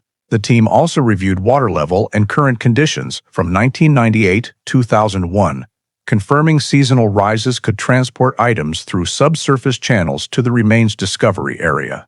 Most importantly, Jason's statement opened an entirely new investigative avenue. If evidence was dumped into the lake at the same time, it could lie in a different area from the remains, since human bones are lighter and can float while heavier metal or fabric items typically sink and lodge on the bottom. To prepare for new searches, the team created an underwater search map based on Jason's description, delineating a 30 to 50 meter radius around the indicated point. This was the first time since 1998 that the case had obtained a new direct statement related to evidence disposal, a detail completely absent from prior files. Jason Morrow was not an ideal witness, but the pieces of information he provided coincided astonishingly with confirmed facts, making his statement impossible to ignore. His account officially paved the way for organizing new underwater evidence searches in Lake Monona, a direction with potential to provide the first physical evidence tied to Ethan's death. Immediately after confirming Jason Morrow's statement was specific enough to launch a search, the cold case unit coordinated with the Madison Police Deepwater Dive Rescue Unit to plan recovery at the area he indicated. A Lake Monona bottom map was reconstructed using 1998 hydrological data and current information to identify depressions, swirl points, and sediment buildup layers where evidence might have lodged over 16 years. The search zone was delineated to a 40-meter radius from Jason's described position near the maple tree row and low metal railing on the south shore. On deployment morning, divers were equipped with cold water suits, high-powered lights, underwater cameras, and close-range sonar. The lake-bottom sediment at this time was quite thick and soft, making direct observation difficult. Sonar therefore played a critical role in detecting high-density objects or materials differing from the natural environment. Just 20 minutes into the first sonar sweep, an anomalous signal appeared. A long, flat shape at approximately 3.2 meters depth, 18 meters from shore, consistent with the size of a fabric piece pressed under mud. Two divers were sent down on guidelines, gently excavating the sediment with specialized tools, and immediately located a dark fabric layer buried deep.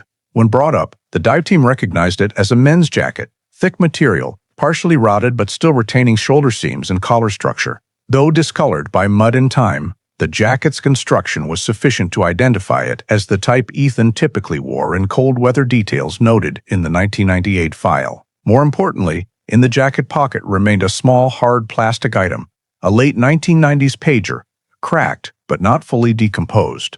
This discovery prompted the team to immediately expand the search radius, as the pager was an item Ethan was described carrying during his final years working at the sports center. After marking the jacket and pager location, sonar continued scanning and detected a small metallic signal about 6 meters away. The divers redirected and began sediment excavation within a 1-meter radius around the sonar mark.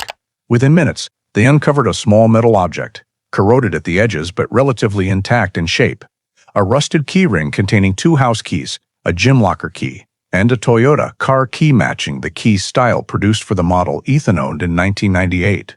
The keyring's discovery was a turning point, as Ethan's vehicle keys had never been found in the car abandoned at Devil's Lake years earlier, leaving a question mark for over a decade. This new evidence confirmed the keys did not go missing due to the victim dropping or losing them, but were separated from him and deliberately disposed of. The dive team continued expanding northeast, where sonar showed strong returns. They found an additional thin metal piece, apparently part of a handheld device frame or pager-backed cover that had broken off.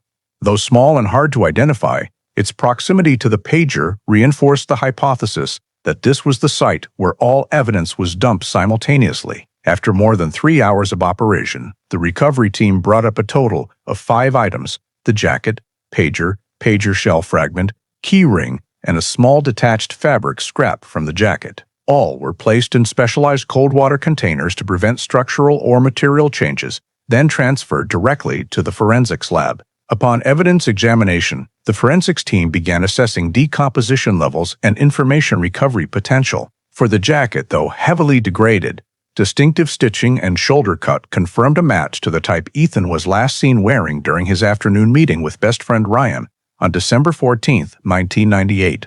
Closer inspection revealed 2 lengthwise tears on the back, pointed rips directed from outside inward, consistent with dragging or forceful impact marks. Since fabric decomposition left insufficient fiber for blood detection, the forensics team shifted to examining thick adhered sediment layers, hoping for residual microscopic traces.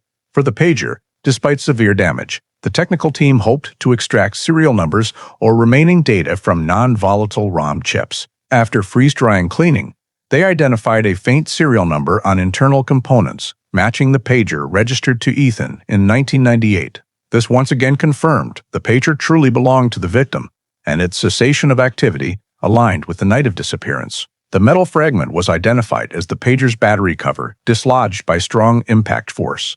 The key ring was the most significant evidence. Rust analysis showed submersion for 15 to 16 years, fully consistent with the case timeline. The Toyota key matched the style described by 1998 investigators when checking the abandoned vehicle's ignition. From the evidence recovery site, investigators concluded that not only the jacket, but all items on Ethan's person or taken from him had been deliberately disposed of shortly after the incident night.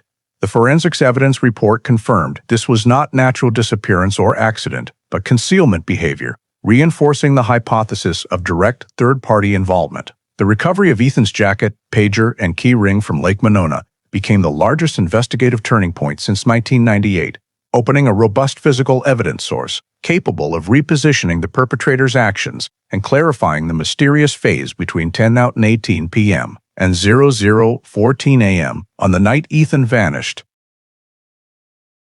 As soon as the forensics report confirmed the Lake Monona recovered jacket, pager, and key ring belonged to Ethan and the disposal timing aligned with his disappearance night, the cold case unit immediately summoned Marissa to headquarters for a third interview, the first time in 16 years they possessed physical evidence demonstrating deliberate concealment. The interrogation was conducted in a standard recording room, with 2 investigators facing Marissa and a behavioral analyst observing from behind one-way glass. At the start, they placed photos of the newly recovered evidence in front of Marissa: the rotted but recognizable jacket shape, the cracked pager, and the key ring items Ethan carried when leaving her house on the evening of December 14, 1998. When asked to confirm these items, Marissa's initial reaction was to freeze, then appear confused and avoid eye contact with the investigators. She acknowledged they looked like Ethan's things, but immediately said she didn't remember clearly because it had been too long. Investigators shifted to cross-referencing old statements. In your 2 1998 interviews, you said Ethan left wearing a thick dark coat and carrying a pager. Why are you now unsure? Marissa paused for several seconds before replying that her memory wasn't intact anymore after so many years.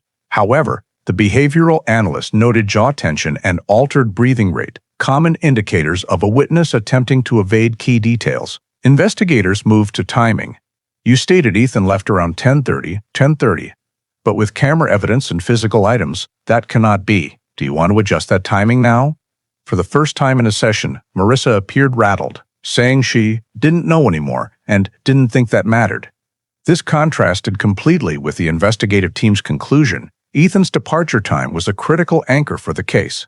When investigators informed her that the recovered jacket and pager had been proven dumped into Lake Monona on the disappearance night, and whoever disposed of them must have known Ethan never returned home, Marissa began altering her account. She said Ethan seemed more tense than usual that night, that he received some call before leaving, even though in both 1998 interviews she described the evening as completely normal. When pressed why this detail was never mentioned, Marissa said she didn't think it was relevant then. Behavioral analysis flagged this as substantive change in statement content, not mere forgotten timing. Investigators continued applying pressure, presenting the 2014 timeline model showing Ethan left her house before 10:10 p.m. The vehicle deviated unusually minutes later, and the 911 call was placed from an area not far from the vehicle before being interrupted by metallic impact sounds. Marissa repeatedly looked down at the table, avoiding the documents and responding evasively that everything was too long ago. One investigator asked directly, "If Ethan left your house normally, as you claim, why were his car keys thrown miles away into the lake? And who could have thrown them if not someone who had contact with him right before the incident?" Marissa clenched her hands together without responding. When asked if anyone else came near the house or contacted her that evening, Marissa hesitated briefly before answering no, but exhibited lip-pursing and a rightward glance behavior indicating she was weighing information rather than affirming. This was the first time she showed hesitation about something she had previously stated decisively. The investigative team continued dissecting details overlooked in 1998. The neighbor hearing a loud door slam, the strange figure seen crossing the yard, and Marissa's inability to provide solid proof of her whereabouts in the 30 minutes after Ethan left. In light of evidence showing Ethan lost his jacket and pagers shortly after leaving Marissa's neighborhood, the question arose, what significant event occurred in the 10-10-10-10-18 Team TM window? When asked to explain that time frame, Marissa lost composure and said she just wanted it all to end. Investigators immediately noted this as a key behavioral signal. The interview concluded after nearly 2 hours, with Marissa offering no confession or new specific details, but her overall demeanor, evasiveness, and statement shifts were documented in the analysis report. She could no longer maintain the consistent narrative from 1998 and all new evidence recovered items 2014 timeline. 911 audio analysis severely undermined her original account. The third interview did not yield definitive answers, but it reinforced what the cold case unit had begun to recognize. Marissa knew more than she had previously disclosed, and what she withheld could play a pivotal role in determining what truly happened to Ethan on that fateful night in 1998. Turner was summoned to the interrogation room 3 days after Marissa was questioned, and this time the cold case unit entered the session with overwhelming advantage. The 2014 timeline had completely eliminated the possibility that Ethan drove himself. The 911 audio analysis proved violent impact right before the signal cut off, and the evidence recovered from Lake Monona confirmed deliberate disposal occurred on the night of December 14. When Turner entered the room, he appeared more confident than Marissa, but it was the forced confidence of someone who believed his old story still provided sufficient cover. The investigators began by presenting the new timeline directly, without preamble. Ethan's vehicle appeared at 10:18 p.m., in a location that perfectly matches if he left Marissa's house at 10:10 p.m. But afterward, the vehicle turned toward rural areas, something Ethan would never do. How do you explain that? Turner leaned back in his chair, crossed his arms, and said he knew nothing about that, and that he had only passed through the neighborhood to pick up some things that evening. The investigators immediately countered with a key detail. No cameras recorded any vehicle matching Turner's description leaving the neighborhood between 80-93 p.m., the time frame of his original statement. When asked to explain the lack of evidence showing he had left the area, Turner responded evasively that it was snowing heavily. The cameras might not have caught it. But the investigators were prepared. The cameras clearly captured Ethan's vehicle at 10:18 p.m., but they captured absolutely nothing of yours. Are you sure you left as early as you claimed? Turner began shifting his body, more frequently a sign that pressure was mounting. The interrogation team shifted to the Lake Monona evidence. They placed photos of the recovered jacket, pager, and key ring in front of Turner. The investigators stated, "These are items Ethan was carrying when he left Marissa's house. They were thrown into the lake that very night." How do you explain these items appearing in an area you frequented in 1998? Turner immediately reacted with strong denial. "I was never there at night." However, the investigators already had Turner's residency movement record showing that in 1998 he lived unstably around the south side of Lake Monona and had been documented by police as being in the vicinity. During a disturbance in November, when confronted with this data, Turner grew visibly tense, constantly changing posture. The investigators pressed further. Whoever dumped these items into the lake had to know Ethan had vanished that night and had to be present sometime between 10:10 p.m. and 12:30 a.m. We have proof Ethan did not do this himself. So where were you during that window? Turner replied, "I already told you. I went home."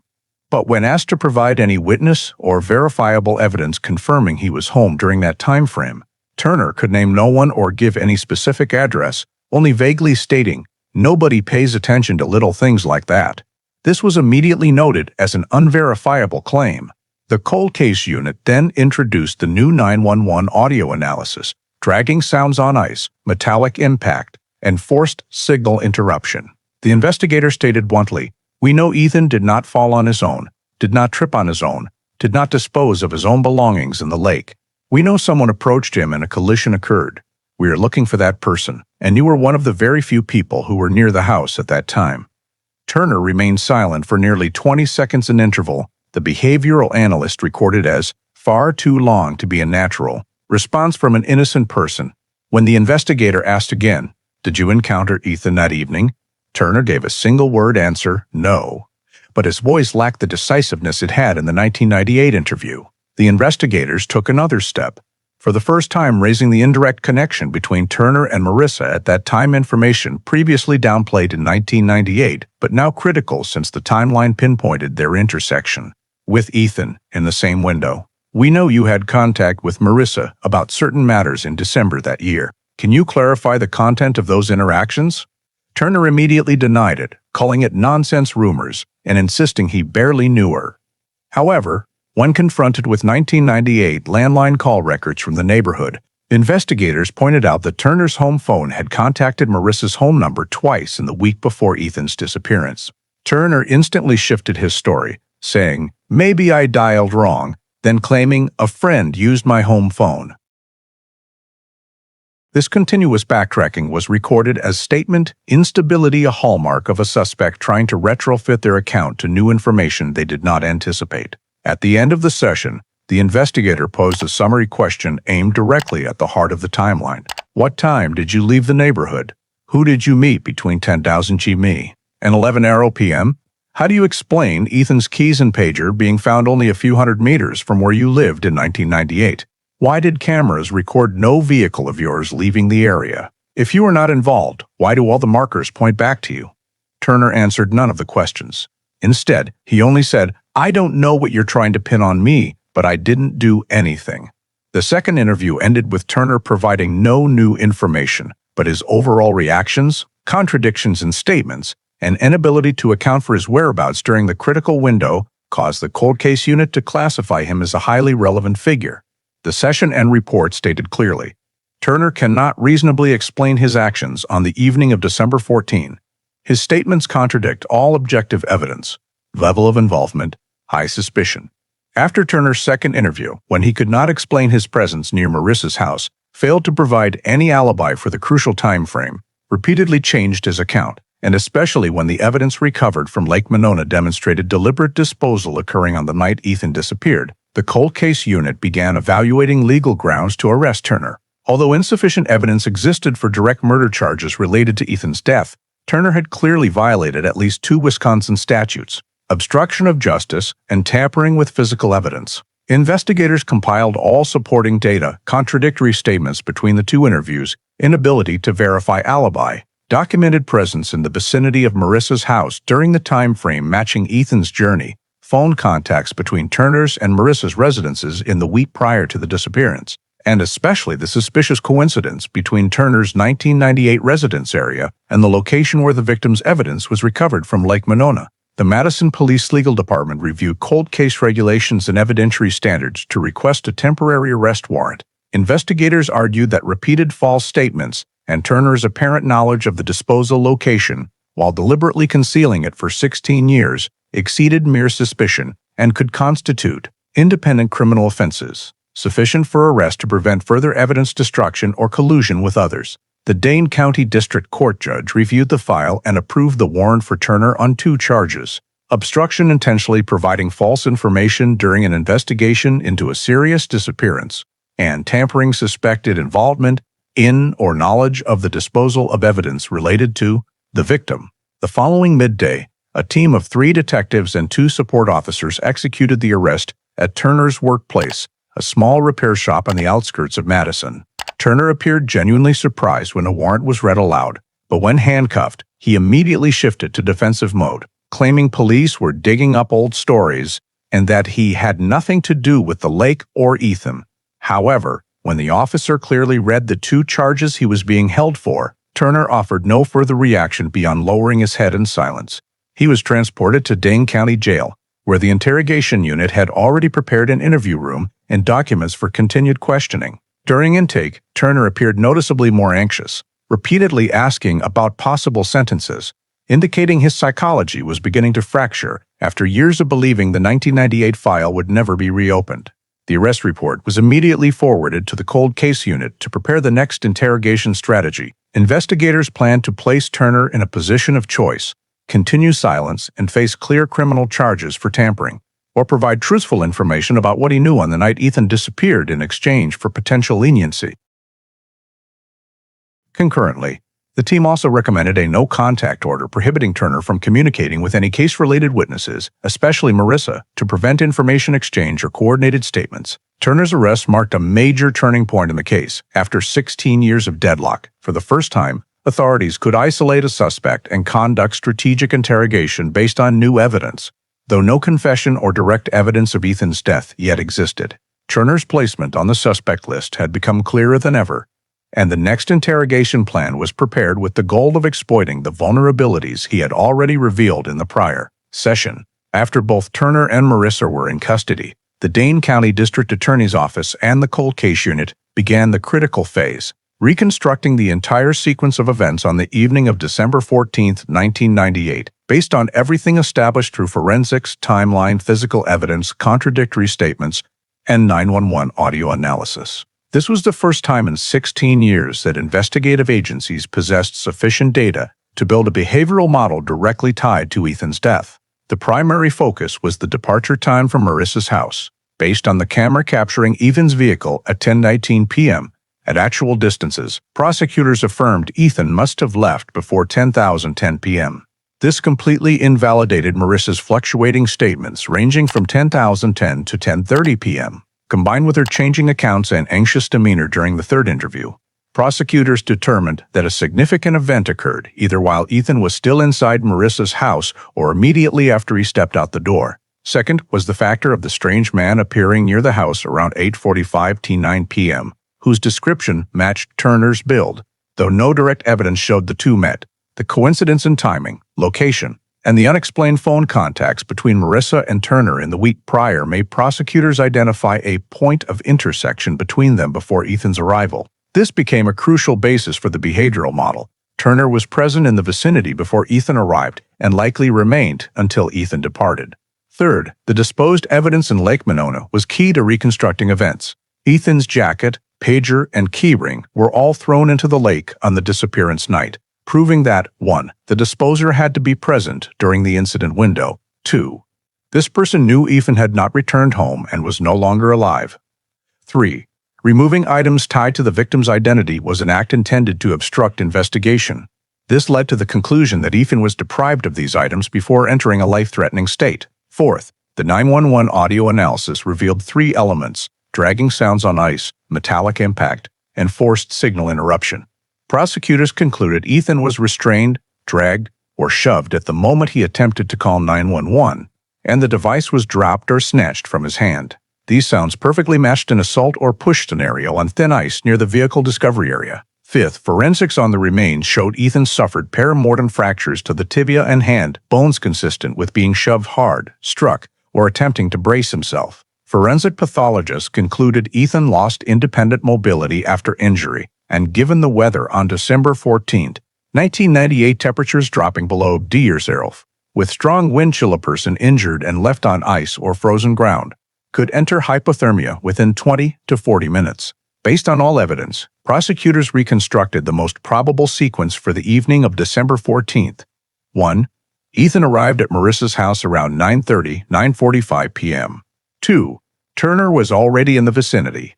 Marissa and Turner had contact in the week of the disappearance. The possibility they met that evening cannot be ruled out. 3.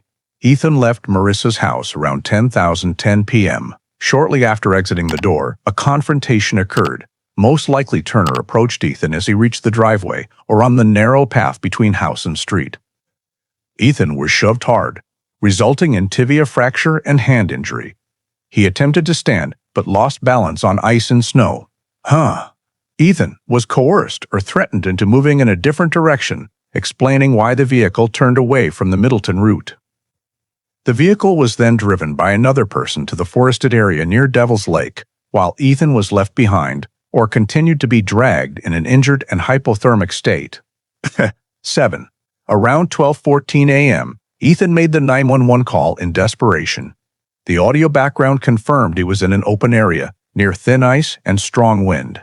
The call was interrupted by physical impact. The device dropped, or Ethan dragged away from the spot. 9. Ethan died shortly thereafter from combined trauma and hypothermia in extreme weather. This was a critical forensic conclusion. Cause of death was not singular, but a combination of external force injury and environmental cold preventing recovery. In the hours immediately following, the involved party collected Ethan's belongings and disposed of them in Lake Monona to create a dead end for investigators.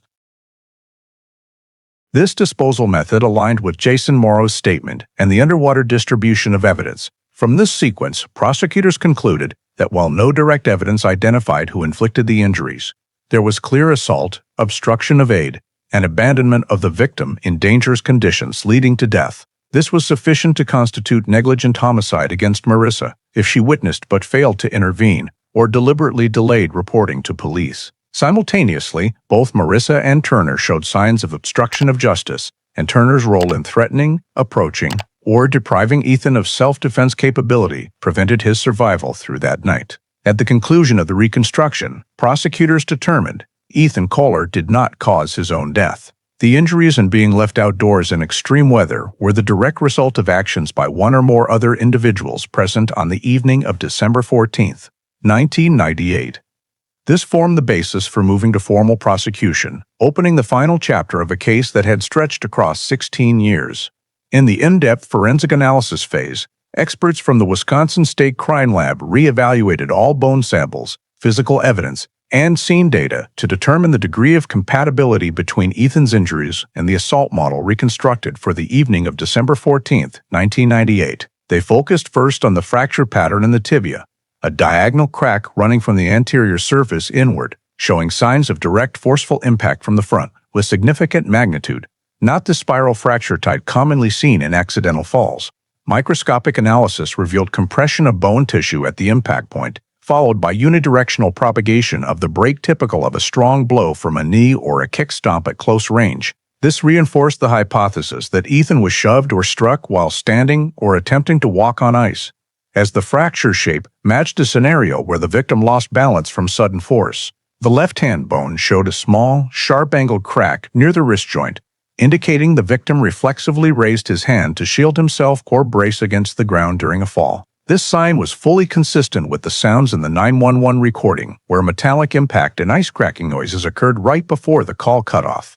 Combined with the dragging sounds analyzed in Part 19, experts concluded that Ethan may have been dragged or pulled in another direction after the initial fall, because the tibia surface displayed two closely spaced minor scrape marks caused by hard material rubbing against the bone while the body was not fully self-propelled.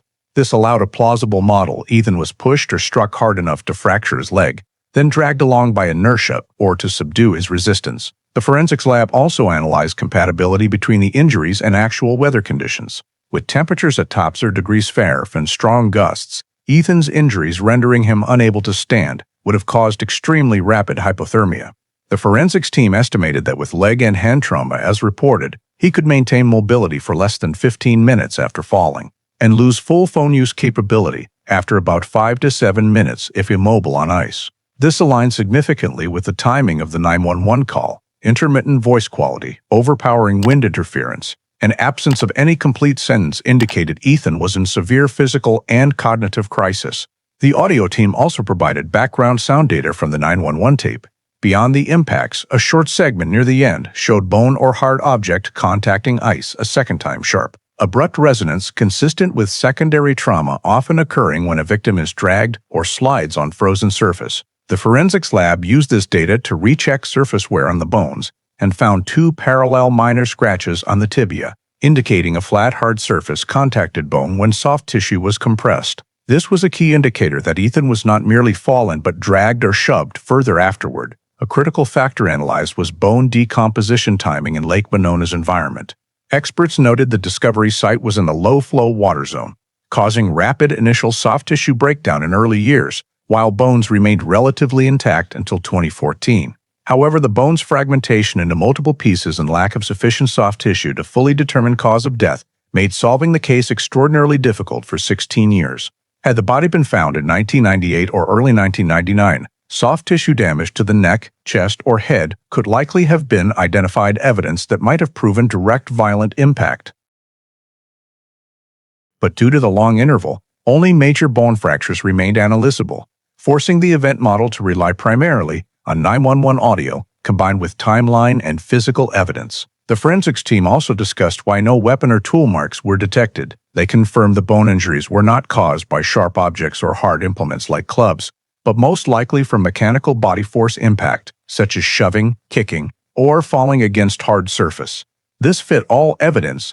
The metallic impact sound could have been the pager or keys dropping during Ethan's fall. The ice-dragging sound indicated a heavy object being pulled, and the absence of incised wounds showed this was not a weapon attack, but a conflict leading to indirectly fatal injury. In the final report sent to prosecutors, the forensics team stated clearly, Ethan Kohler's paramortem injuries are morphologically consistent with shoving or forceful pushing, resulting in lower limb fracture, loss of mobility, and rapid hypothermia in extreme weather conditions. Prolonged submersion in lake water prevented full identification of additional soft tissue trauma, but all objective data align with a death model caused by combined injury and cold exposure. This was the final forensic piece completing the picture. Ethan did not die from a simple accident. He entered a life-threatening state following genuine physical conflict, and the combination of trauma and extreme cold caused death faster than anyone could have imagined.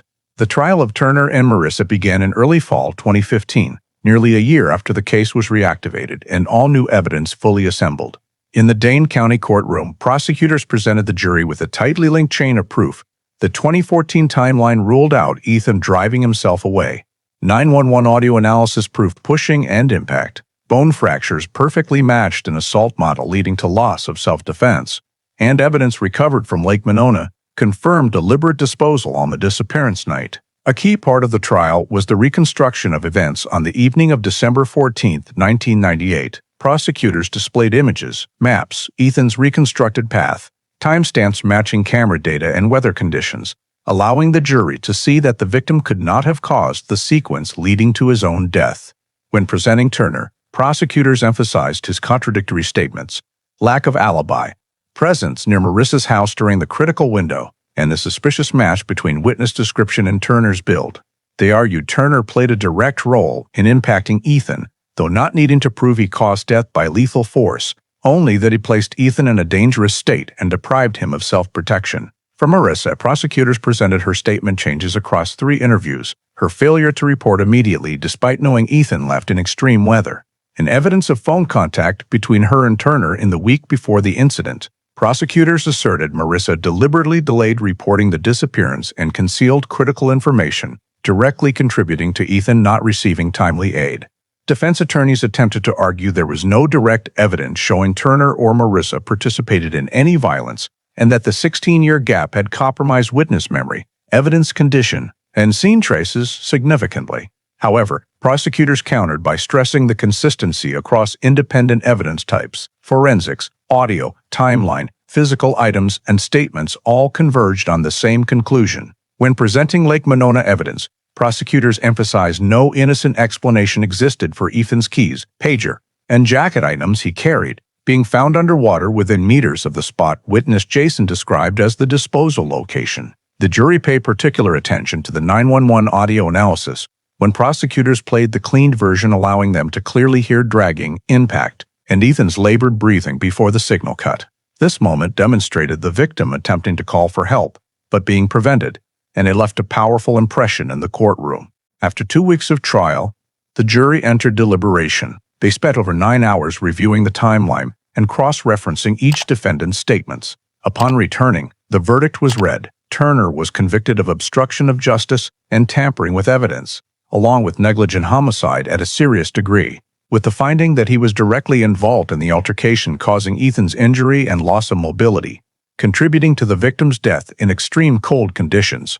Marissa was convicted of negligent homicide and obstruction for deliberately lying, delaying the missing person report, and concealing facts that prevented timely rescue of Ethan. During sentencing, the judge emphasized the case's unique nature, the combination of violence, freezing conditions, and silence from those who should have provided information robbed a life and delayed justice for 16 years. Turner received a 26-year prison sentence, reflecting his greater role in the physical events directly leading to Ethan's death. Marissa received 14 years, the sentence for her indirect but significant role in obstructing investigation and failing to prevent fatal consequences, despite having the opportunity to do so. With sentencing complete, the courtroom fell silent.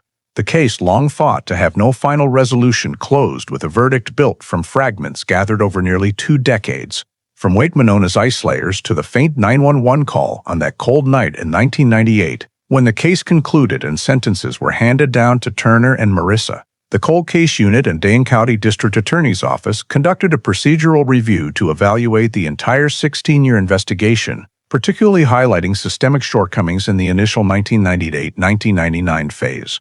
The first major error was failing to treat the 911 call as a critical emergency signal. The drop connection, labored breathing, and unusual sounds went unanalyzed due to lack of supporting technology, causing the most important clue to be overlooked. Second, the critical 48-hour golden window was lost due to misassessment of risk level. Temperatures of D-5 with strong winds should have elevated the disappearance to emergency status, yet it was handled as a possible voluntary departure. Third, insufficient expanded scene examination around the vehicle missed opportunities to collect traces on ice and snow. At the time, investigative forces lacked micro-recording equipment and failed to detect drag marks or abnormal weight distribution on frozen ground. Fourth, contradictory statements from Marissa and Turner were not fully cross-checked, because without direct signs of violence, 1998 police did not prioritize verifying every timestamp's consistency, resulting in a flawed timeline persisting for years. These shortcomings showed the case was limited not only by technical conditions, but also by investigative mindset at the time. When the file was reopened in 2014, forensic advancements completely transformed the approach. Digital audio analysis technology filtered out wind noise layers, recovering dragging and impact sounds previously buried under the faint 911 signal. Fragmented DNA testing confirmed remains, despite more than a decade under Lake Monona sediment. Acoustic terrain modeling narrowed the call location to within a few hundred meters, matching the abandoned vehicle scene. High-resolution lake-bottom sonar delivered the biggest breakthrough, locating the jacket, pager, and keys, 3 pieces of evidence proving disposal behavior that 1998 investigators could never have accessed. These advances confirmed that modern forensic technology does not merely assist, but can fundamentally reshape an entire investigation, turning seemingly meaningless clues into pivotal proof. From a professional standpoint, the Ethan Kohler case offers important lessons for law enforcement in harsh climate regions like Wisconsin. First, every disappearance during extreme low temperatures must be treated as life-threatening, because even minor injury or immobility can turn the natural environment into a rapid killer. Second, in areas with lakes, rivers, or thick ice, underwater search must be initiated earlier, because evidence can easily be pulled to the bottom by currents or gravity, remaining intact for decades. Third, witness statement evaluation must always be tied to objective data such as cameras, weather, traffic, and terrain. Any discrepancy, even small, can signal concealment or intentional truth alteration. Fourth, cold cases demonstrate the value of carefully preserving all files and samples because future technology can extract information previous generations could not see. The cold case unit's summary stated clearly, the case stalled for 16 years, not due to lack of clues, but due to lack of tools to correctly interpret those clues. When forensic technology advanced, what was once considered random, the vague sounds in the 911 tape, evidence placement under the lake, unexplained bone fractures, all became logical pieces leading to truth. The Ethan Kohler case thus stands as proof that a seemingly dead file can be fully revived through the timely combination of science, persistence, and fresh investigative perspective. The story of Ethan Kohler's missing person cold case not only recounts a tragedy that occurred in Wisconsin in 1998, but also reflects ongoing issues in modern American life. delays in responding to missing person reports, the importance of advanced investigative technology, and community responsibility in not ignoring danger signals. One of the case's greatest failures was the 911 call from Ethan, containing dragging sounds, metallic impacts, and labored breathing being downplayed at the time. In today's context, where emergency information must be processed in seconds, the story reminds us that every distress signal, no matter how faint or unclear, deserves serious consideration. Misjudging risk level cost police the golden window, a point frequently emphasized in U.S. community safety campaigns. The case also demonstrates that technology does not merely support, but can completely alter investigative outcomes, from filtering 911 audio noise to sonar scanning Lake Monona's bottom. These tools recovered truth beyond 1998 human reach. This serves as a reminder that in modern society, investing in forensic science, data, and analytical capability is not a luxury, it is foundational to justice. Finally, the story shows that silence can kill. Marissa and Turner did not need weapons. Their concealment, delay, and lies were sufficient to ensure Ethan received no rescue. In contemporary American life, from domestic violence and disappearances to outdoor accidents, one person's failure to speak up at the right moment can lead to irreversible consequences. The practical lesson from this story is, always report anything unusual. Trust your instincts when seeing someone in danger, and understand that justice may not arrive immediately, but it will find truth when community persistence, professional investigation, and proper technology are applied. Thank you for following this 16-year journey to solve the case. If you want to continue joining us for more investigations full of hidden angles, like Ethan Kohler's, remember to hit subscribe. See you in the next video, where we will continue exploring mysteries that seemed buried by time, but were ultimately brought to light by justice.